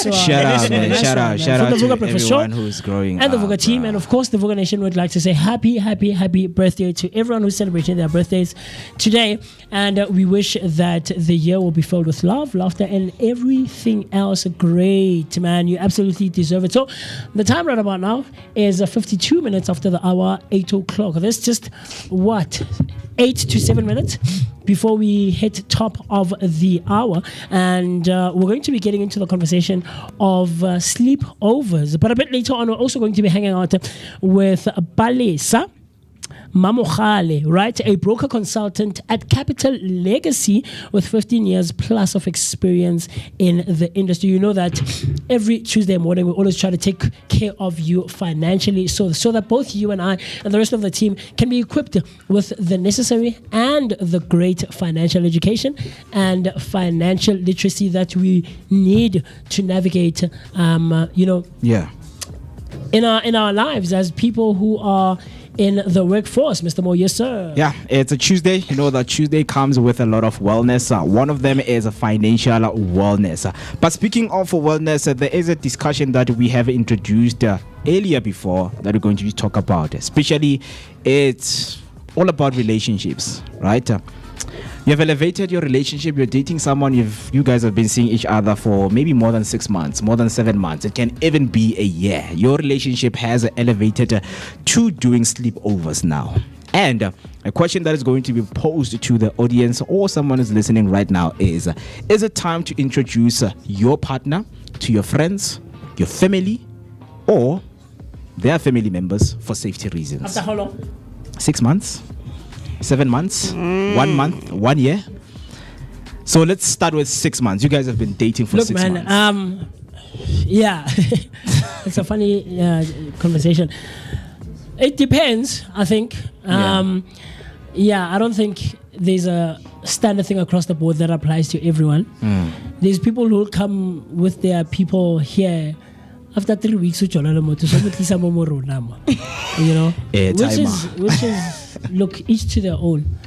Do you, and no judgment from me anyway. From me, Kilimusi. You know, I always try to speak on my own behalf, right? Yeah. But would I introduce them to friends? Sure. 6 months, yeah, sure, no worries. Yeah, no. I don't think you're gonna come and hang out with my friends as if they are your friends. No. But I will. I don't mind introducing you, but like not my entire circle. Like people I know and I trust. Nice people, you know, people who have great reasoning capacity, right? 6 months, yeah, man, it's enough time so that we've gotten to know each other. We can hang out. You know, I've told you about my friends. You've told me about your friends, and so I can bring you over and hang out for an hour or two, or just enjoy for a nice afternoon. Nothing too hectic. Sleepover. Yeah, maybe 6 months. Sure, that's half a year, man. Yeah. Yeah. Maybe one weekend, you know, or 2 nights in Yana, one night in Yana. Come Friday, man. Saturday, go back home, man. All right. So I think before we give the shockers and stats and everything that has to, contribute to this conversation, for you, when are you introducing your partner to your family? Hey, that's a difficult one. That's a like a whole new level. It takes guys, this is your partner. You are dating we this get person. that. Mara, abantu They bari- slept over they slept over at your house.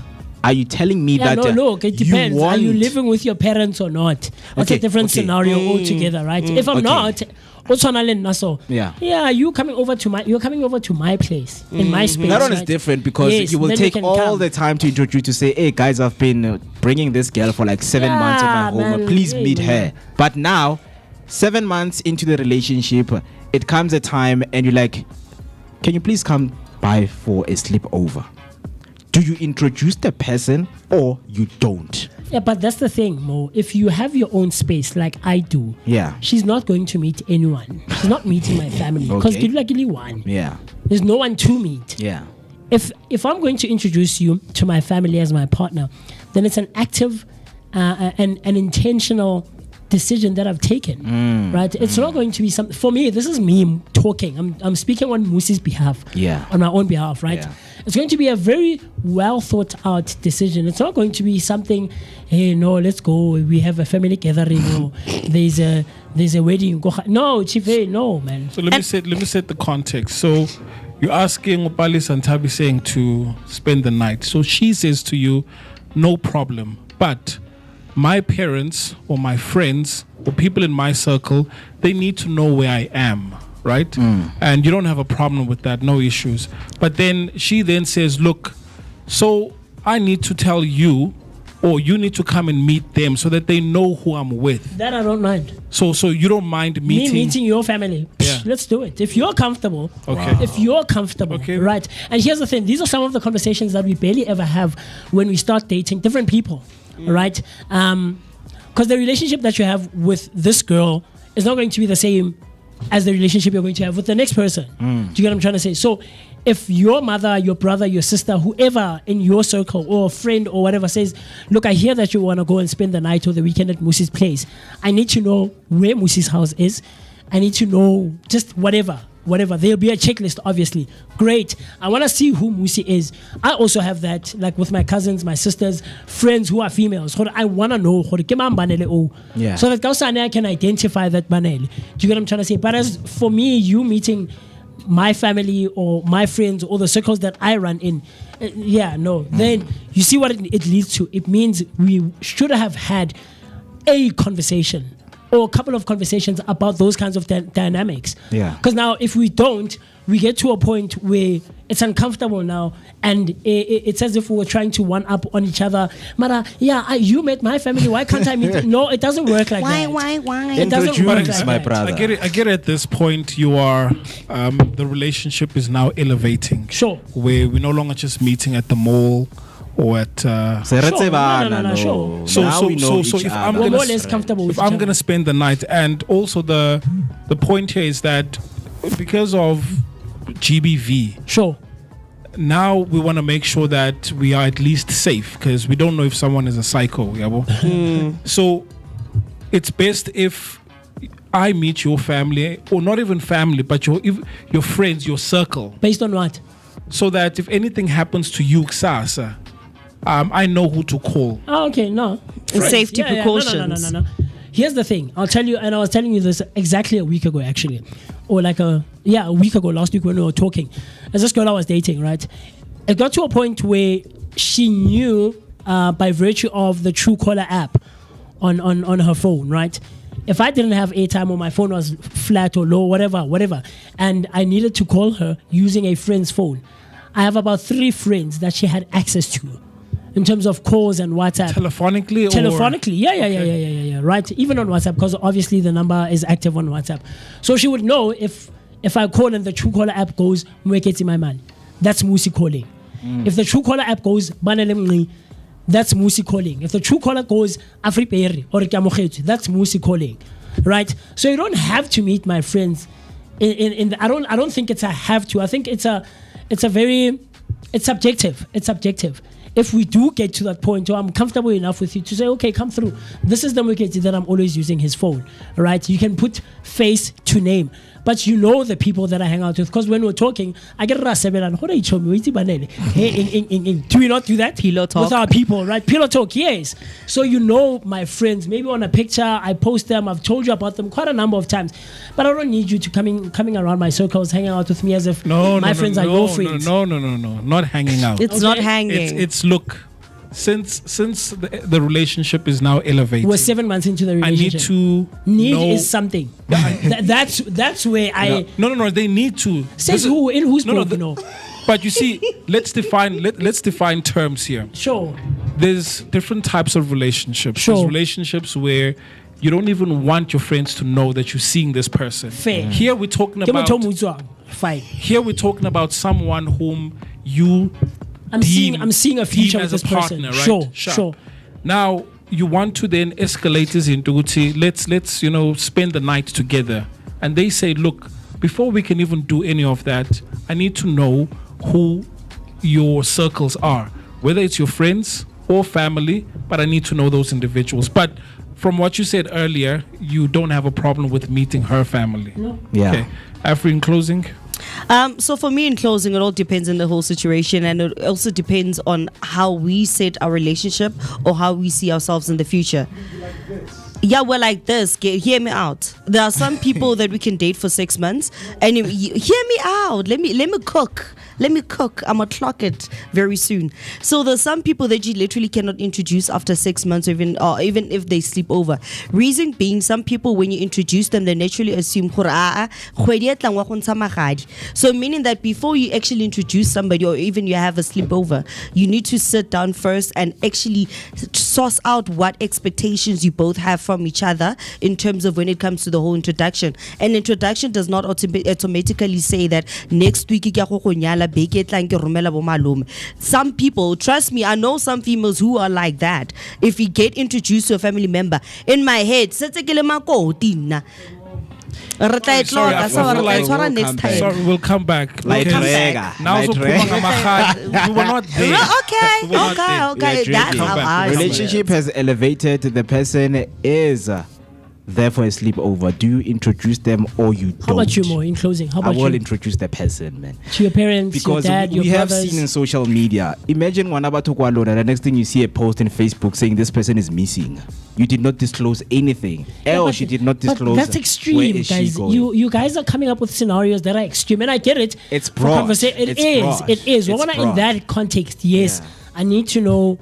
Sister Mutwaga, or one of the brother, or the uncle, or someone I can at least run to, or a friend, a very close friend that she trusts herself. Should anything happen,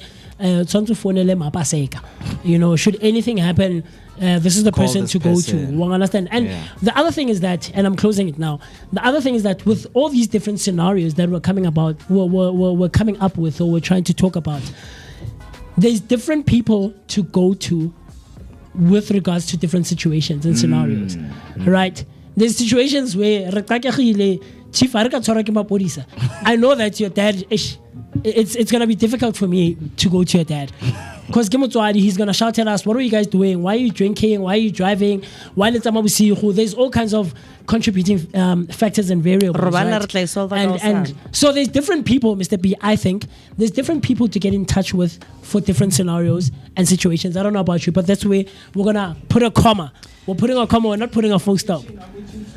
I know. But let us know what you think on the comment section right there, or you can send your voice note on 0604933226. Speaking of conversations, 5 minutes past 9, it is the time. After this break, we're going to be in conversation with Brendon, who is a club manager at Dube Boxing Club, a stable of champions producing world champions, championships such as Jacob, also known as Baby Jacob Matlala, Athamaisela Dingantobela, and many more. Then later, we're going to be hanging out with Palesa Mamokale, a broker consultant at Capital Legacy with 15 plus years of experience in the industry. So do make sure that you don't switch the dial. We will be back after this short break. What's up, fam?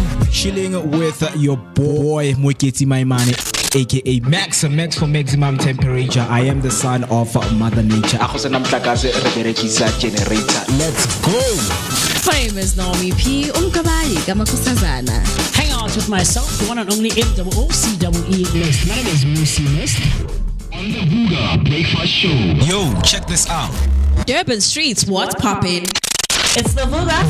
Vooka Breakfast Show. Monday to Friday. We are live. Durban Streets, what's poppin'? Your favorite morning crew On the Vooka Breakfast Show. Let's go.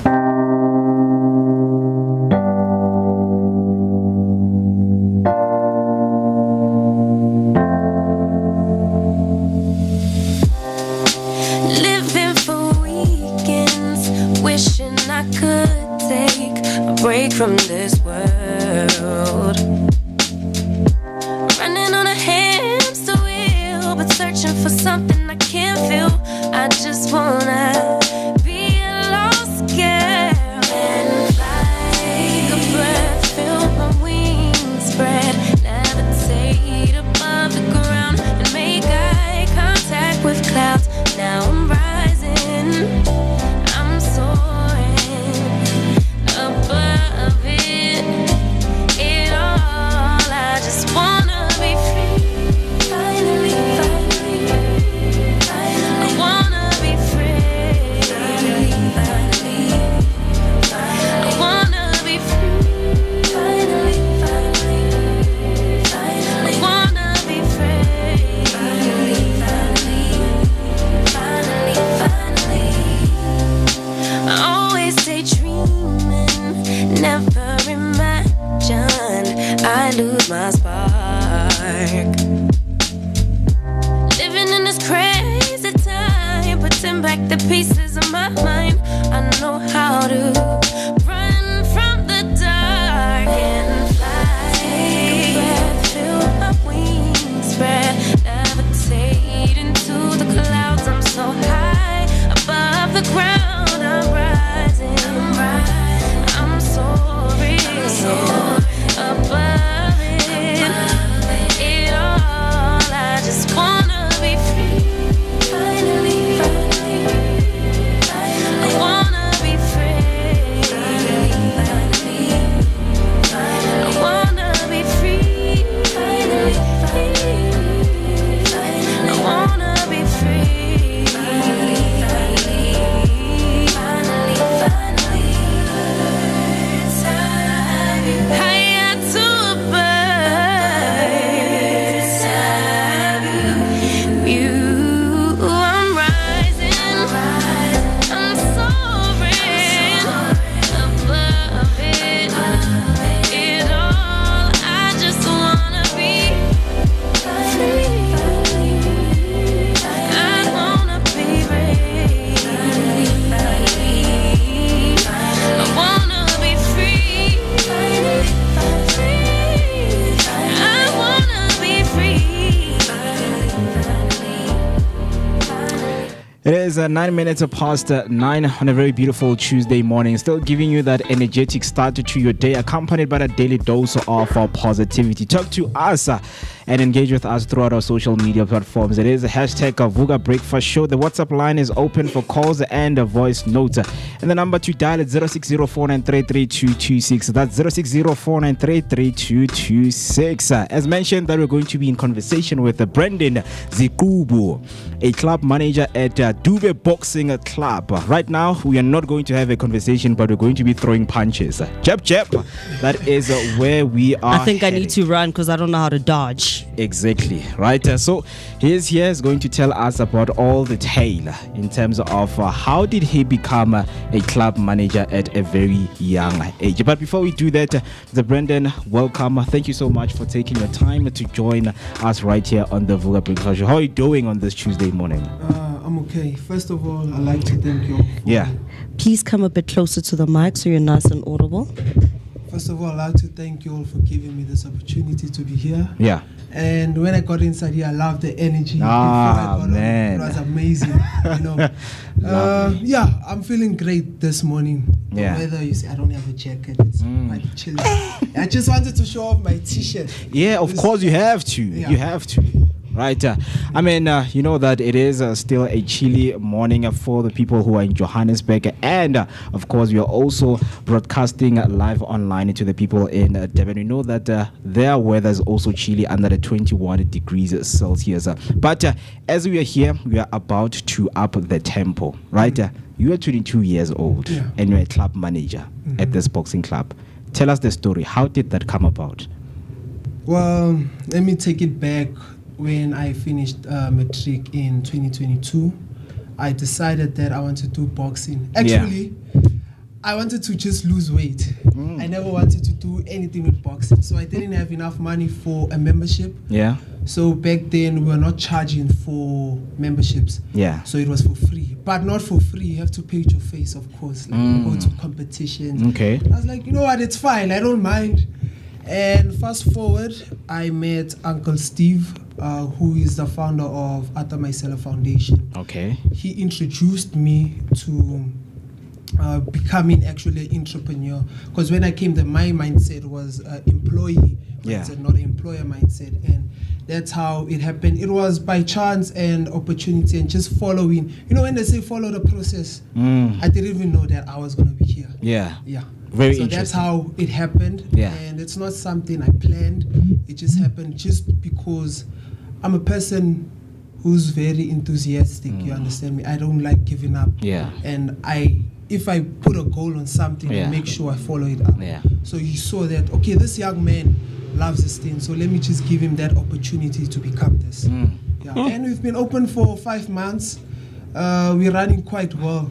I have a good team behind me. You can't operate alone, as I see with you all guys here. Yeah. You need a team behind you, and everybody's thoughts and vision is supposed to be aligned with what you want. Teamwork make the dream work, right? And coming to legacy and leadership, because we've got to learn that the Dube Boxing Club has produced more than 15 world championships, right? So at just 22, as much as we mentioned that we are managing such a space, what does carrying that legacy for you feel like? Well, besides me managing, I have to also become a champion myself because I'm also a boxer. Yeah. And I don't really feel the pressure that much, but at times it does get to me. We know when I'm alone, I see that I have to wake up early in the morning and do more work than anybody else. Yeah. You know, and especially since Baby Jake, aka the gym is known as Baby Jake, and it has produced so many champions. Yeah. It's something that I need to do and prove to everybody out there. They are young boxers. There's boxers in CWJ, there's boxing gyms in also Zondi. So I have to show them that you don't have to go anywhere else. We're right here in Soweto, and we can become champions in Soweto and go throughout the world. Yes. Man, that's pretty amazing. I like the huge motivation that you have and the amazing confidence. You know, so for someone who's never actually been inside a boxing gym, what kind of atmosphere would one actually expect when it's, because remember that in gyms these days, they also have like a bit of boxing involved. So what sets your gym atmosphere apart from from all the normal gyms that we go to? Okay, so when you go to other gyms, you don't usually see aerobics. You don't usually see them with pensioners. You don't see young or small kids, doing things like ballet. That's what we're going to be having next year. Yeah. So a gym is divided into 4. There's a weightlifting section, there's boxing, and there's a section of aerobics. That's the type of atmosphere that we have. Then, of course, there's a masculine energy in other gyms. When you just step in, you can see everybody is not friendly. It's all those skinny faces, and you'll be like, do I really belong here? And when you come to Dube, everybody is friendly. Yeah. Trust me, everybody is friendly. But when it's time to get to business, it's time to get to business. You understand me? Yeah. So I think, and so far it is a positive space. You're free to come anytime, and I'll show you the place. We'll give you a private session. It's absolutely amazing. Yeah, we can see Nabo Gogolapalo working out. We even see the excitement in her face when she literally explains what happens in the gym. That's pretty amazing, hey? It is. And I know that, in South Africa or all over the world, sporting code can be used, for different processes. But now I want to talk about boxing as a healing process because you are mentioning that when the atmosphere is there, when you go in there as someone who's you see people who are angry and that just get ready to get into that gist of what they're doing, right? We know that boxing is known for discipline and fitness, but also for the emotional release on how you handle everything, life aspect or personal aspect into your own life. So for you, how does boxing help young people deal with stress, anger, or life pressure, especially when you're around Soweto? First of all, I'd first like to talk about the stress. Yeah. So, I'm not a doctor, I'm not so much into his disclaimer. body. Yeah, disclaimer. I'm not, but I know there's a certain emotion the body that releases when you punch in. There's this thing that's going on right now. They say there's a chaos room where someone can go out and lash out and bash the... Oh yes, the rage room. Yes, that rage room. So when you hit the bag, that emotion comes out. I went to Elka Stadium 2 weeks back, and there was a lady, she said she does boxing in misfit boxing, but she has never sparred before. She's tired of hitting the bag, and she wants to spar. So I was like, okay, no problem, you can spar with me. It's just soft sparring, and I allowed her to hit me a bit, and she's like, wow, I feel so good after that. So that's the advantages of boxing. It releases the stress. So you avoid yourself from drinking, you avoid things like smoking, which will lead you to taking even more drugs. Besides weed, there's even cocaine, things that are much more stronger. Then secondly, discipline, it keeps you occupied. We have amateurs who come there Monday to Thursday, and now I've even suggested even on Fridays and Saturdays, because after school, somebody, or the kids rather, let me say, they go home, do homework, and you see some of them get home around 2, 3, and by that time it's still light outside, and the child has nothing else to do. So what does he does, or what does she do? She go out, she get friends, the friends meet the other friend, and that friend is not okay. They start doing some other things, they experiment. So we occupy their time, and then what does it do? It makes them disciplined, and most importantly, I love boxing because it shows you that you're alone in this world. You understand me? Because we can be training together out there, but when we step inside the ring, it's just you. And it will show that, okay, Brendon was not training, but when we say we're training, he's jumping, coach was training. No, it will show in the ring, no, I was not training. Mo was not training, you understand me? So you're alone. That's a good part. And it also shows that how much pressure can you take? You understand? So are you going to fold? You understand? And the most important part that I love about boxing, this is the only sport where you have to show that you're not hurt, even though you are hurt. Do you understand me? Unlike UFC, I'm not. Don't get me wrong, guys. Don't get me wrong. UFC, MMA. Want to get knocked down? That's over. Understand? But in boxing, you get knocked down, you get an 8 count, and you stand up. You're still not okay, but you're pretending that you're okay. So it's the same in life. You get knocked down, you stand up. It's all how you finish, the match. So it's not during whatever is happening in that process. It doesn't really matter, but it's how you finish it. That's what boxing has taught me. And it has also taught me that integrity, If you say, I'm going to do something, make sure that you do it. I don't like really talking, so show me actions. That's the most important thing. So boxing has played a big role in my life, and it can play a big role in everybody's life. Yes. Powerful. Man, I also heard you speak about pressure. Now, we know that boxing is as much as a mental game as it is as a physical game. So one thing I want to know is that how do you train, or how do you prepare your fighters for the pressure that they're going to meet when they actually go inside the ring, and you're sitting there by the sidelines and not with them inside the ring? So how do you train them to handle that pressure, or maybe how to keep the mindset focused, especially when they're about to hit to get those 1, 2, 3 jabs inside the ring? Well, speaking about pressure, and the mental focus. I just had a fight this past Saturday, and I just came from an intense workout. I'm training with Coach Khare, a former champion, and Sipho Moelasi, both of them former champions. You need the mental game is 80% of boxing. Wow. And 20% is just physical training. Yeah. You understand? As I just said right now, is you pretend that you are not hurt, but you are hurt. So for you to actually reach that level, and mind you, you shouldn't show that your opponent that you are hurt. So there's different ways. Other people meditate. Others, it's through toughness, you know, where people like, go hard, David Goggins things, go hard, don't give up. You understand me? But I truly believe that you need a coach who has been there, which will show you ropes. For example, what can work for me cannot work for somebody else. You understand me? So doing mental work, I can't really give and say, okay, do ABC, this is going to work for you. Somebody might do it and be like, you know what, Brendon is talking nonsense. It doesn't work. It never worked for me. For me, it might work, but it doesn't mean it will work for you. So what I do with my boxes, the best thing that we do is visualizations. You understand? How are you?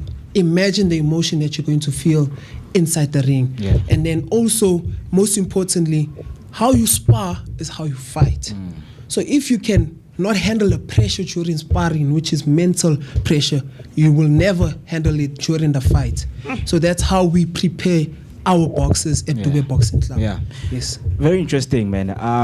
Because you know that in each and every sporting code, there are misconceptions about the sports, right? What are some of those misconceptions that you have heard about boxing? Because, you know, when you go to Google, when someone is trying to get into the sports, the first thing they would go is to do research about the sport. And maybe Google will tell them that 80% of boxers, you know, when they turn 60 years, they lose all of their memory. What are some of the misconceptions that you have heard about boxing? The best one and number one is, you know, the late boxer, the best boxer, Muhammad Ali, had Parkinson's disease, right? But the result of it, it's not misconceptions. It is true. You understand me? You do lose some memory, but it's reason being, back in the olden days, boxing was different. Now it's much more, it's not safer, but then it's better than what it was before. You understand me? There's something we do in order to prepare for the fight, which is sparring. So what boxers do, they spar. So back then, boxers would spar a lot, and there's different types of sparring. There's heavy sparring and light sparring. So now, because of technology and whatnot and advancement of boxing, there's technical sparrings where it's just jab to the body, not to the head. And we have much more thicker headgears for protecting your brain, you know, right here, cranium. And the most dangerous part of the head is right here. So the headgears are much thicker here on top and on the sides. So I think when somebody gets into boxing, they shouldn't worry that much that, okay, I'm going to do this and whatnot. I think get a proper coach who knows what they're doing. Don't do too much of that, because when you get too much, they also tell me, don't get too much. Don't get hit too much on the head. Excuse me. You understand? So when I get hit too much on the head, of course, I'll get brain damage. So the less I get hit, the more I can do other stuff. And the best way I keep myself sane is reading books. So I don't forget stuff. I heard you say you also forget stuff, right? You forget stuff. Because I also do forget stuff. There was something you mentioned. What was it? Polokwane.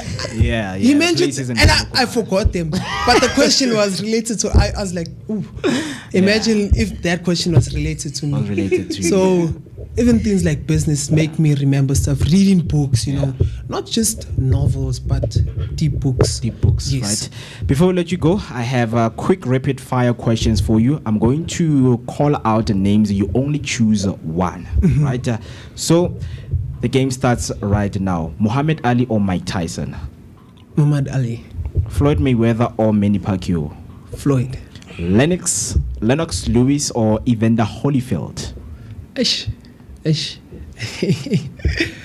Evander Holyfield. Canelo Alvarez or Gennady Golovkin? Can't I say both? Nah, choose one. You can't. No, Triple G. Triple G. Tyson Fury or Anthony Joshua? None. Sugar Ray Leonard or Roberto Duran? Roberto Duran. Joe Frazier or George Foreman? Oof. George Foreman. Terence Crawford or Errol Spencer Jr.? Terence Crawford. Very interesting, man. Before we let you go, if people want to get hold of you guys on your social media platform and to join, of course, at the club, what is it that they need to do? The only thing they need to do, to follow us on social media. Yeah, all of the social media. Just follow us on Dube Boxing Club, on TikTok, also on Instagram. We also have a YouTube channel. Yeah. And they can come and visit us at Dube Village, Sandile Street, 1053. Yeah. Yes. The vision for the club in the next 5 years or 10 years? Right now, what we've achieved in 5 months could have taken 2 years, Yeah. But what we want and what we're working on, this is just something I was not even supposed to mention. We're going to be hosting something like Soweto Games. Mainly, we know boxing is one of the main sporting codes in Dube, but we also have a basketball court. Yeah. So the Soweto Games will involve all types of sporting codes: basketball, boxing, swimming, cricket, and soccer. Yeah. So that's what people can look forward up to. Brendon, thank you so much, man, for taking your time and spending it with us here. Looking forward, man, to seeing you at what the future has for you and the club, man. Thank you so much for having me. Yeah, very interesting. That was Brendon Zikubu right there, club manager at Dube Boxing Club. 27 minutes past 9, it is the time. What we're about to do right now is to take a short break and get straight into the next conversation I'm about to have with Palesa Mamokhala, which she is a broker consultant at Capital Legacy. So please do make sure that you don't switch the dial. All the time that you did it only made you wise. Collect call 30 seconds, yeah, I love you. Learned a lot of life lessons from my uncles. This a letter to my pops up top, and it's still fuck cops. I don't eat pork chops, no. ISO, we got the city on lock, it's going down, young jock, yeah. Then they put you on trial. I was just a young child. Gave you 25 to life, all these years gone by, and you never asked why. All you did was pray to God, all you did was waste your time. Now you about to come home, and I'm about to have a child. It's gonna be worthwhile, it's gonna be worthwhile. Remember nights I cried, now we at the finish line. All these trials, tribulation, all these trials, situations, trials we be facing, times we was waiting. Now we at the finish line. Now we at the finish line. Damn near fell, got the call on my cell that my pops got robbed and he got shot up. I was working at SP, that was in KP. I was focused on making me $1. His business got lost, his life almost cost. I was in the parking lot thinking about my grandma. He got sent home back to Trini, had to make a way up, and some youngins tried to take it off from him. I remember days right before I graduated, had to go to Jersey. It was visits in a state pen on the other side of the glass. Yeah, things moving fast at the time. Now I really couldn't face him. I ain't understand till my mom sat me down like a man, and that day, yeah, it changed me forever. I wanted revenge, but I'ma get it when I make it out. And I put him in that Miami weather. Combos on the WhatsApp got me moving real tight, cause you never turn your back even when it got spooky. Know for a fact you ain't cut me no slack. You will rewind time, yeah, like it was a movie, but it's real life and we gotta look ahead. Glad you alive, I don't gotta say you dead. Only the strong survive, it's the reason you here. Chance to the next couple years, then they put you on trial. I was just a young child. Gave you 25 to life, all these years gone by, and you never asked why. All you did was pray to God, all you did was waste your time. Now you about to come home, and I'm about to have a child. It's gonna be worthwhile, it's gonna be worthwhile. Remember nights I cried, now we at the finish line.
or that.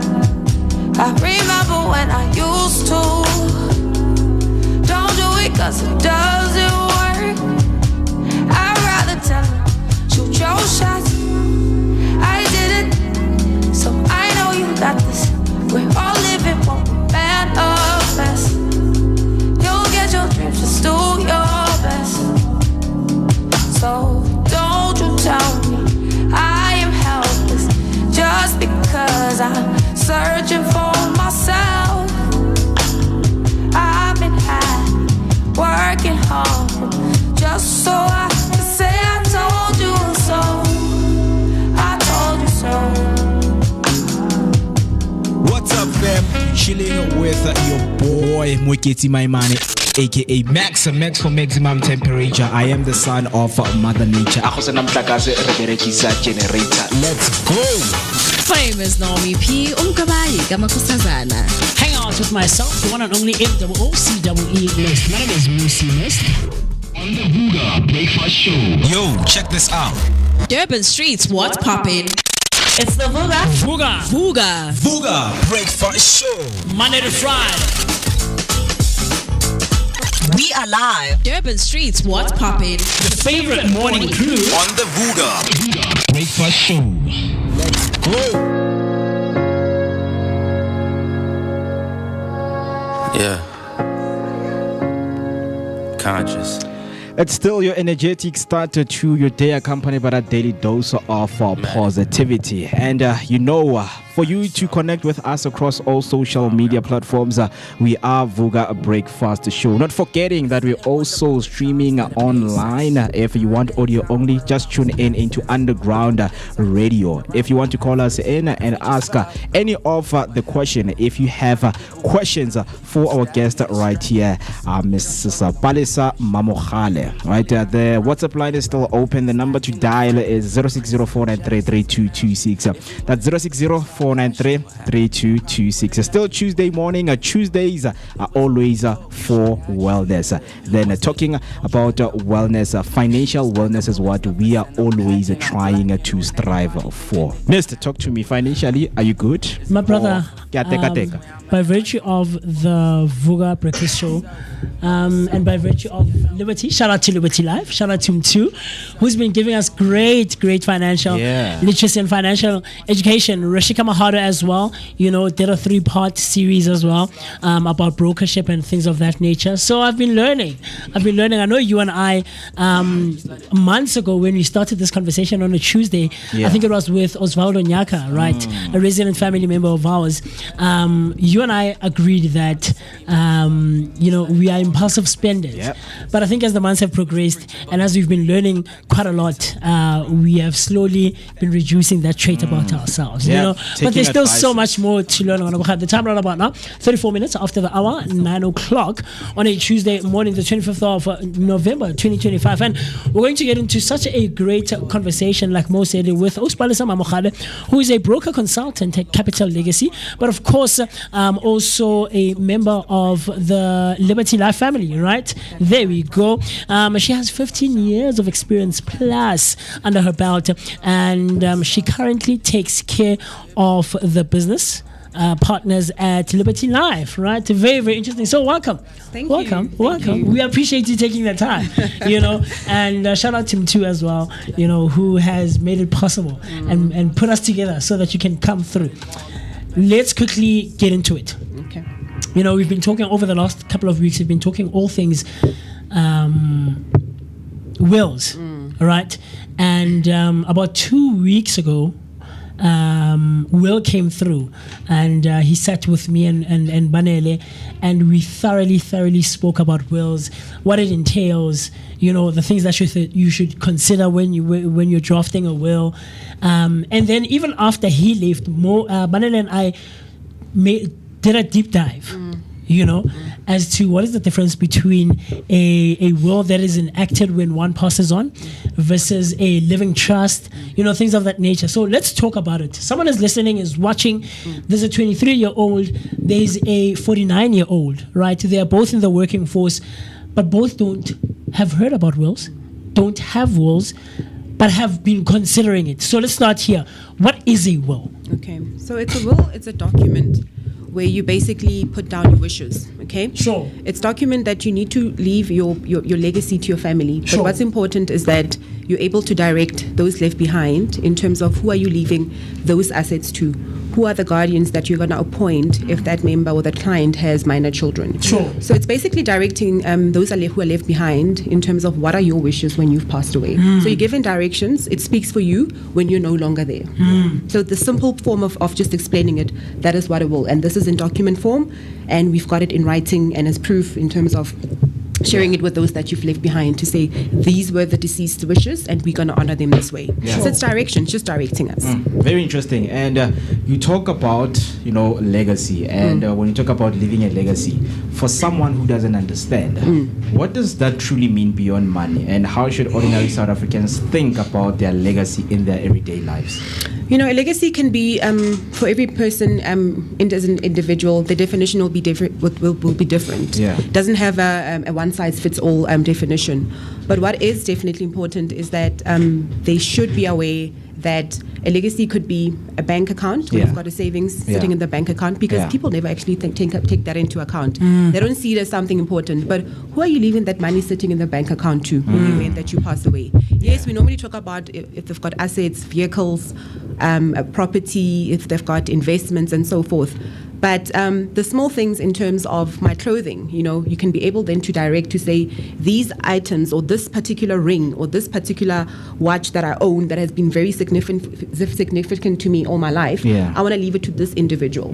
So you're able to so a legacy is different. We don't have a definition per term. Everybody can say, because something is different for them in terms of what is valuable to them. So we don't really put a definition towards it, but that the legacy for a person might be leaving my car to my children. Others might be saying leaving a tax-free savings account to my children. So it's different, but that is what legacy is. Leaving those particular assets, even if it's not non-tangible, to even if it's a life cover amount. That is what we talk about legacy. Leaving it to those individuals so it can benefit them in the long run as well. Very interesting, because now that brings us to facing loss prepared, right? And a lot of people, when loss comes, you would find out that they are unprepared and they don't even know what direction that they need to take. In your experience, what are some of the toughest, moments families face when there is no will in place? The biggest one is family feuds. And I think even in our communities, we know that family feuds, families fighting over assets, fighting over money that is left behind, fighting even over the minor children, because they know that these children might inherit from their parents, and now everybody wants to appoint themselves as a guardian. Now remember, this is not documented down. So I can come and say, listen, this was my brother, I will take the kids. My mother can come and say, these are my grandchildren, I'm going to take the kids. So everybody now starts fighting over these children because there was no direction in terms of who are the appointed or nominated guardians for these minor children. So it's very important that people, if they don't have a will, they do take these things into account. But the biggest one is family feuds. Second one is obviously delays, because now we don't have any direction. Everybody's fighting, where we now have to get to a point where we need to pause with that estate, because now it has to go to the courts so that they can now contest whatever was left to a certain individual, and the families disagreeing with that. So these are the things that we are facing, and we find a lot in terms of people not having a will in place. And I can just use myself as an example. My father passed without a will. Fortunately for us, we're old, and I'm in the space where I'm in the estates planning space. So I knew how to obviously direct approach this, navigate this journey with my mother and my brother because of the experience. And fortunately, there was not too much drama and issues with my father's estate as well. But not everybody is in that position. Not everybody is fortunate to be in that space. So if I did not know, but I'm happy that he didn't have it in a way, because I got to learn what to do. I knew where to go and how to go about the administration, the background administration of it. So for some other families, it might be a different experience where it's very negative and very toxic and bad, where they don't have the experience that I had. So I would always advocate for people having a will. Very interesting. And speaking of culture, because we know there are so many things, because if now we talk about avoiding disputes, that means it has to be followed by a certain culture.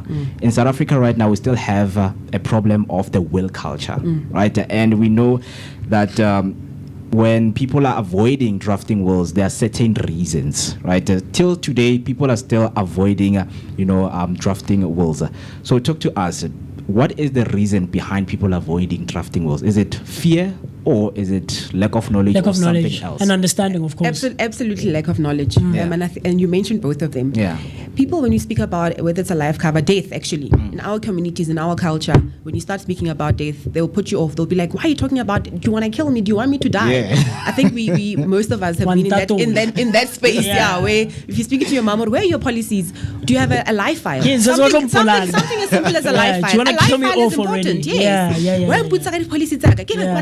Stop asking me questions, but it's important. It is. We need to have these conversations. So it's a lack of knowledge, absolutely, because when we're sitting at our society or whatever we call them, social clubs, or we're dining out with family, whatever, we always want to give each other wrong advice. So it's lack of knowledge, wrong advice being given, which now creates that fear of saying, let me approach. And also it's about people not knowing where to go. It's not knowing where to go. Which company do I approach in terms of having a will? Yeah. So people procrastinate because they're sitting there saying, I need to have a will in place, but they don't know where to go. So it's us now having to direct them and say, we are the service provider. We can assist with that. And we even make it easier because we come to you and assist you with that process. Yeah. Do you think culture also play a role? It does. Yeah. It does, especially in spaces where I know in the Muslim space it might, but we've got those services and where we've got specialists that attend to those kind of cultures. So even if it's somebody who might have 3 wives or whatever the case may be, we do also have sessions where our consultants can come and see and look at the dynamics of the marriage regime and see how can they obviously assist. So that does also have a role in terms of why people don't have wills in place. So now when we talk about approaching these kinds of conversations, because I was going to ask that, how do you the conversation of guardianship, inheritance as well, but what do you think are some of the life events that one could go through that could prompt one to enact a will or to try and draft a will? Are there any significant life events that I could go through? Maybe I got into an accident. I mean, I fell sick about 2 years ago and I had to be hospitalized. So what are some of the ones that you've seen are common that really push people to try and draft wills? What I've seen, and I'm smiling because a lot of times when you see somebody, as we've got my fellow colleague, Tutu Zeli, who's asked me to come and join you here. So shout out to Ntu again. So with that said, I know a lot of times clients only approach you when there's something that triggered them. When you see a client now harassing your phone, and really blowing up your phone to say, I need to see you. When are we meeting? When is our meeting again and stuff? It means something happened that triggered them. It might not be directly to them, but it might be to a colleague or a family friend or neighbor or whatever the case may be, where they now want to speak about this because they actually want to see that are my things actually in order? So in that case, any life-changing event where you get married, you get divorced, that's very important. You have a newborn baby, or you want to make any amendments in terms of changing the trustees on your will, or changing the guardian that you appointed on your will. So any of those, or even maybe accumulating more assets, or you are now taking your assets down, where you're saying, you know what, I want to start selling a few of my assets, and I'm gonna downgrade my life, and I don't need all of these things anymore. I'm downgrading a property. We're going into a smaller house. Downgrading my car. I'm gonna get a smaller car. I don't need this big car anymore. My kids are now in varsity. This car was a family car, but it's no longer required. So now you downgrade and stuff. It's important. And we also and I always say to my advisors to say, guys, it's important that on a yearly basis, when you do your review, it needs to align with the will. If you're doing your review on your client's retirement planning in terms of this is your income that you're going to be receiving from next year because now it's gone up by 5% or whatever the case may be, you need to say to your client, oh, by the way, since you have a will with us, we're also I'm going to get a review consultant to come and see you. You need to they align, they go together. You can't just do one and leave the other one behind. So I encourage a lot of reviews on a yearly basis. If it's not required, as and when there's life-changing events as marriage, divorce, or having a baby, or wanting to change anything on your will. So you know what's interesting for me, Mr. Mo? Like I said 2 weeks ago, I was telling Tu off camera that we sat down with Will. I know you also sat down with Theo, right? And they came in, they viewed the space, and we prompted Mr. B and I, because we were booked for both of us were booked for with Will, right? And we really got into the conversation to understand what the differences are, what it entails, what do I need to know, things of updating your will as well. But there's all these terms like executioner, a trustee, a beneficiary. Like we throw around these terms as if we know them, right? And it's easy and it's, hi, but it says my executioner or my right? But let's talk about an executioner. What is an executioner and the role of an executioner? How do you help clients choose the right executioner for their will? So executors we are the administrators of the state as an executor, okay? So we are knowledgeable, we are the professionals who will be able to hold the family's hand in the event that they've lost their loved one, okay? We do the background of basically onboarding that estate when the client has passed away and going to interview that family to tell them that this is the process and the journey we're going to take now with you guys holding your hand up until the time all the client states have been paid. We've done the property clearances, we've done the property transfers, we've set up or created those trusts for the minor children because that's what it entails in terms of and making sure that the client states are paid and whatever's left in that estate can then be paid to the beneficiaries in terms of rand form. Sure. So that is what an executor does. There's obviously more stuff that they do in terms of administration stuff, but that is basically the nutshell of what an executor would do. We are running the administration of that estate to wind up that estate, to close that estate in simple terms for our listeners. So as an estate specialist, let's talk about the estate planning mistakes and the common mistakes people make when they believe they're financially sorted, yet their estate planning tells a completely different story.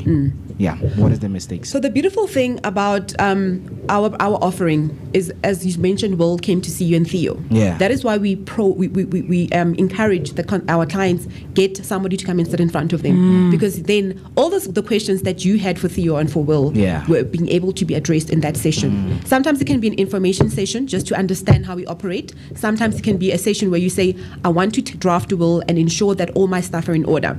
We are able to see the shortfalls in the client's estate planning by asking questions in terms of what is the value of your, do you have a property? Yes. What is the value of the property? Do you have a car? Yes. What is the value of the car? Do you have children? How old are these children? If we had to set up a trust, at what age do you want that trust to vest or stop? Because that's critical. Because for me, my children, I could say can invest at 25 because I feel at 25 they're more sound of mind. They understand financial literacy. They'll make better and informed decisions. But somebody else might say, no, my children can get whatever's in there at the age of 18. So why we probe and we have the consultant coming is to show the advisor of the client, which is a Mtutu Zeli, to say, we went to see your client, and clients never think that the assets that they own are actually their estate. Even myself, when I started this journey, I didn't take into account that the assets that I actually own are part of my estate. It's something that never really crossed my mind until I went through the process that you guys went through. And when I saw the value of my estate, I got a shock. I almost fell off my chair. I'm like, that is what my estate is worth. Because once it's done, it's calculated thoroughly in detail. That's when now you get to see that, oh my goodness, I actually have a big estate. But when you're looking at these assets on a daily, day-to-day basis, you don't realize it. Another thing is you don't know what are the things that form part of your estate. A life cover, savings sitting at a bank, a tax-free savings account. So all of these things are taken into calculation when it looks at your estate, which people don't know about. And that's where we identify those shortfalls, where we can now then take it back to an advisor of Mtutu to say, you need to now look at this client's full financial planning because these are the shortfalls we've identified in this process. That is why we probe and we encourage these consultations. We spoke about, I know Mr. B and I and Will spoke about, the trust that is enacted when one passes on, which is what we're talking about now. But there's also a living trust. So let's try to differentiate very quickly before we close off the difference between the two. Right? Can I have both at the same time? What does it have, or what does it take for one's will to be enacted when they pass on? And what is the difference between a living trust and the trust that is enacted when one passes on? Okay, so the trust that we do is a normal standard trust, okay? Where we want to cover your executor fees, where we now appoint ourselves as the executors of the estate. Okay? Secondly, we want to cover your property transfer fees for clients who've got properties or have a property, because that property is definitely going to attract fees when you pass away. And the fees are very high, and it's also dependent on the value of your property. Okay? Then we've got the trust fees, testamentary trust fees. that when now we want to create a trust and set up a trust per child, because every child will have a different age. We can't take all the children and put them in one trust, because that trust will vest at 25, but the 4-year-old and the 8-year-old, it will vest at different different 4 years intervals. apart, Yes. sure. So those are the big three fees that we want to obviously encourage and discuss with our clients to show them this is the fees you're leaving to your family in the event that you pass away. Okay. Most importantly, we also want to encourage the discussion around. I don't know how to place it. I just want to remember your question again in terms of the living trust versus the testamentary trust. The living trust, we've got specialists within because it's very complex. Complex in the sense that we're looking at land, we're looking at farms, we're looking at the client might have property in South African property outside overseas. Yes. And now they want to look at what are the tax implications in terms of setting up such a trust. This is not a very cheap trust. It's very costly because you need to pay monthly because there's accountants, there's property surveyors, there's different people sitting in that type of trust to review in terms of what has changed in your space on a yearly basis. So you pay for those services. So we obviously sit the client down first and say, let's look at the nature of your dynamics, the assets that you own, and is it worth it for you to go in the setup of a trust and pay us, for an argument's sake, 1,100 on a monthly basis, or rather have a normal stranded trust that covers your executor fees, property transfers, and testamentary trust fees. You'll draft your will at a later stage. If it's worth your while for us to go and set up in this kind of trust, we'll sit down with you again as your specialist, and then now we can say you can go into this type of trust. So it's very complex because it looks at dynamics of people that normally have a lot of assets. Very interesting. That's the difference. Now, before we let you go, your personal mission yourself, because we know that you have helped so many families. So with all the families you've helped, what impact do you hope to leave behind personally as Palisa? The impact I leave behind is to my advisors. They know very well how this conversation touches me, because you don't want a situation where families are left behind with a cost and they don't even know where they're going to start, and there's money facing them, and or they've got a life cover amount, but that this life cover now has to go and pay for these legal fees. And that's the biggest challenge that we're facing a lot, is that the family, or I myself as a parent, will say, I'm going to leave 2 million rands to my children and my spouse, but now that money, a portion of it has to now cover the legal fees for the estate. And at that time, you don't even know about that because you never engaged with us. So for me, it's making the loss of that loved one easier by ensuring that we cover these costs, we leave knowledge in the family's space, and we also get to engage with them in making them understand that estate planning is not a very difficult process. It's not a very difficult conversation. It's all about just getting the right people in your face and sitting down with you, and obviously addressing the things that keep you sleepless at night, where you're sitting up at night and saying, this is a concern, I'm worried about this. So estate planning is all about making the loss of a loved one easier and ensuring that those that you're leaving behind, you're leaving them in a good space, also financially, but also emotionally. I think that's important. Definitely. We're going into festive season before we close off as well. So I want to encourage a lot of our listeners to say, have a Mtutuzeli to refer you to us. Allow our consultants to come and see you. They drive around, guys. They come to you. You've experienced it. They came here to see you. So they come to you. They assist you virtually. They assist you telephonically. It's up to you how you want to engage. So let's get them in your face, and it can be just an information session to get knowledge and understand your dynamics. But I'm encouraging, as we're going on festive season, a lot of us are going to be on the road. We know what happens a lot in December. Have your will drafted. Okay, cover your loved ones. Leave them with peace. I love that. I love that. It is, bro. It is very enlightening, very refreshing as well. Because we tend to think, MooCee, I'm a 25-year-old guy. Guys, I don't need estate planning. But it was quite enlightening. Sitting down and obviously doing my own research with Mr. B, and probing, trying to make a very thorough deep dive to understand all the complexities. About having a testamentary trust versus a living trust. All of those kinds of things. How do I go about it? The first step that I need to take, if I'm a beneficiary myself, am I a minor at this point, or am I over the age of 18? Am I a legal adult? 16 years. 16? Yeah, 16 years. So anybody who is benefiting from that estate is actually not supposed to be witnessing the will. So if you are part of the trustees board, if you're part of the executors as a co-executor, co-trustee, or you're going to be benefiting from anything from that estate, you're actually not supposed to witness that estate, that will. We learn. It's important. Every day. And the witnesses need to be at least 16 years years of age and above in order to be able to witness. Oh, wow. We learn. I think it begs that you come back again, Uspalisa. I don't know about Absolutely, you. we're gonna do more of You this know, in terms absolutely. of the offering that we have. So Yes. absolutely, we're gonna be doing more of So that this. we can give as much knowledge and Yes. information as we can to the public out there. Because the one thing that we also agreed on, Mr. B and I, is that this kind of information and knowledge is not readily available. That's true. You know, to the common Tom, Dick, and Harry, That's to the true. general public and society out there, you know. So we need platforms like the Vooka Breakfast Show, shout out, and Underground Radio, so that we can have people like yourselves who really specialize and are well versed in these spaces, man, so that we can impart as much knowledge and information as we can. But thank you so much. Thank you for having me. So we Thank you, guys. we really appreciate.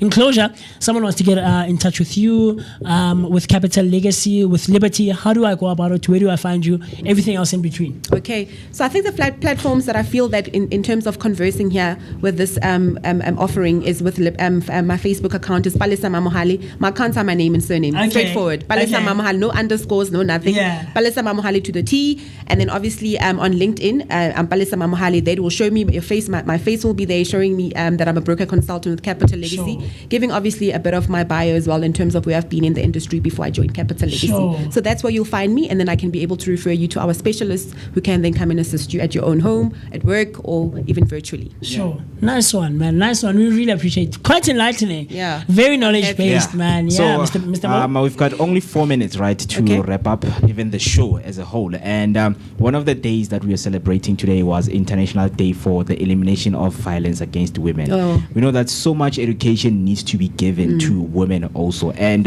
this also comes to the women and the financial control. So we see that you are a woman thriving in this, industry. What gaps do you see in how women approach estate planning, and how can they reclaim their financial power? I think we normally like to leave this to our spouses or to the men. Yeah. We tend to sit on the chair and take the back seat and say my spouse will cover, husband will take care of cover it. this. Yeah. But I think a lot of times, especially for the ladies who've got, whether you're married or you've got a partner or you've got children with your partner, whatever your dynamics might be, is ensuring that you don't have a will where the both of you, it's the same will having the same information, or we call it a joint will. That's very much of a dangerous one, because what happens if there's a simultaneous death, you know? So I think for me, it's just encouraging ladies to stay, don't always sit back and sit in the back seat, stand up and be proactive in terms of also getting this kind of knowledge. And I mean, we've got a lot of, even LinkedIn is a platform where I spend a lot of my time, because I thrive and I also get a wealth of knowledge from the ladies who are obviously thriving more in terms of the industry. So please bank on us. If you see that somebody's good with something or there's a specialist in that space, don't be afraid to ask. Asking questions is important, because that's the only way you're going to learn. We don't know anything. I don't know everything about my job, but every time I learn. If I see somebody being very successful with something, I'll ask them, how did you get to this space? So be inquisitive, ask questions. Be that person who's always asking and saying, how did she get that? How did she get there? I can also get there. So we need to have that kind of spirit in us as ladies. So leaving that to the ladies and looking at GBV and all of it that's happening in South Africa currently, I'll definitely say be inquisitive woman. Always follow the people that are doing it, because if you can copy them, you'll probably be as successful as they are. Absolutely. Powerful. Nice one, man. And, proper stuff. That's how we close it, man. Completely. On this beautiful Tuesday morning. You just reminded us that planning isn't about fear. It's about also love. So people should also plan ahead with everything that's happening in their life.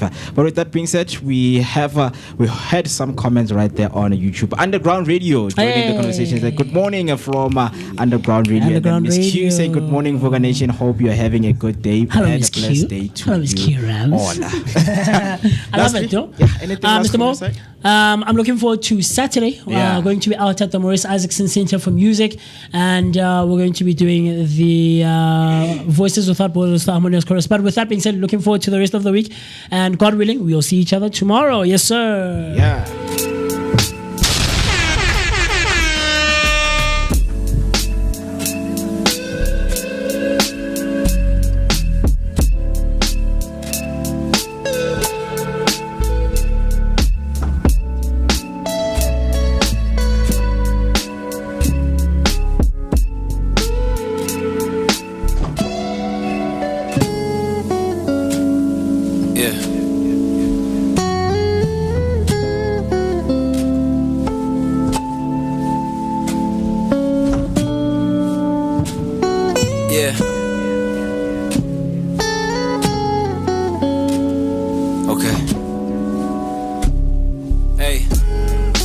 Emotional trauma with a prima donna, gasping when she see the commas, laughing to conceal the monsters.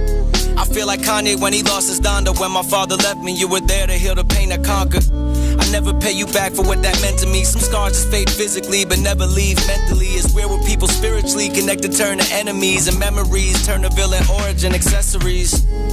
And I'm the bad guy yet again. Spent so much time trying to find who the victim is. It's probably both of us, but neither one is giving in. So here we go again, throwing punches at each other's ribs.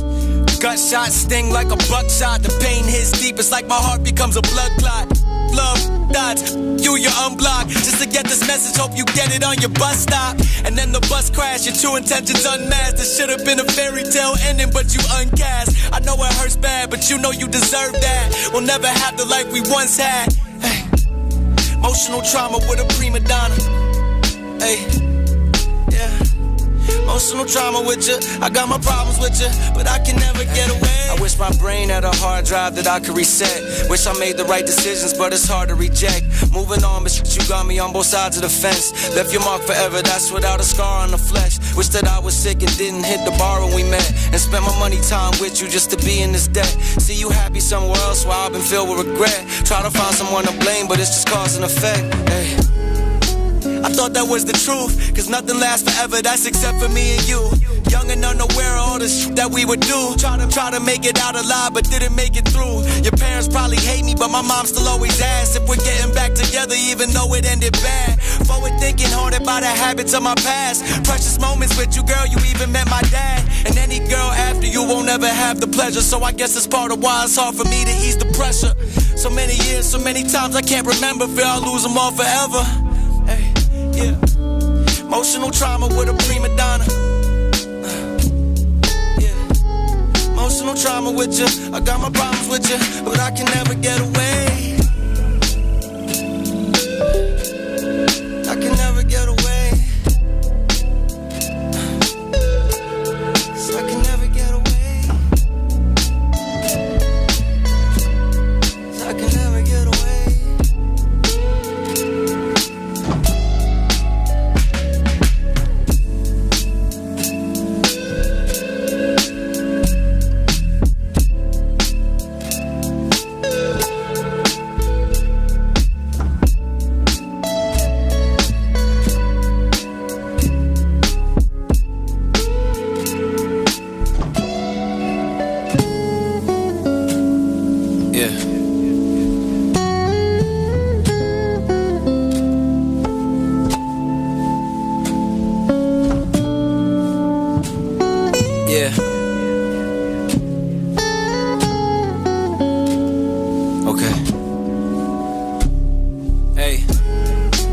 Trauma with a prima donna, gasping when she see the commas, laughing to conceal the monsters.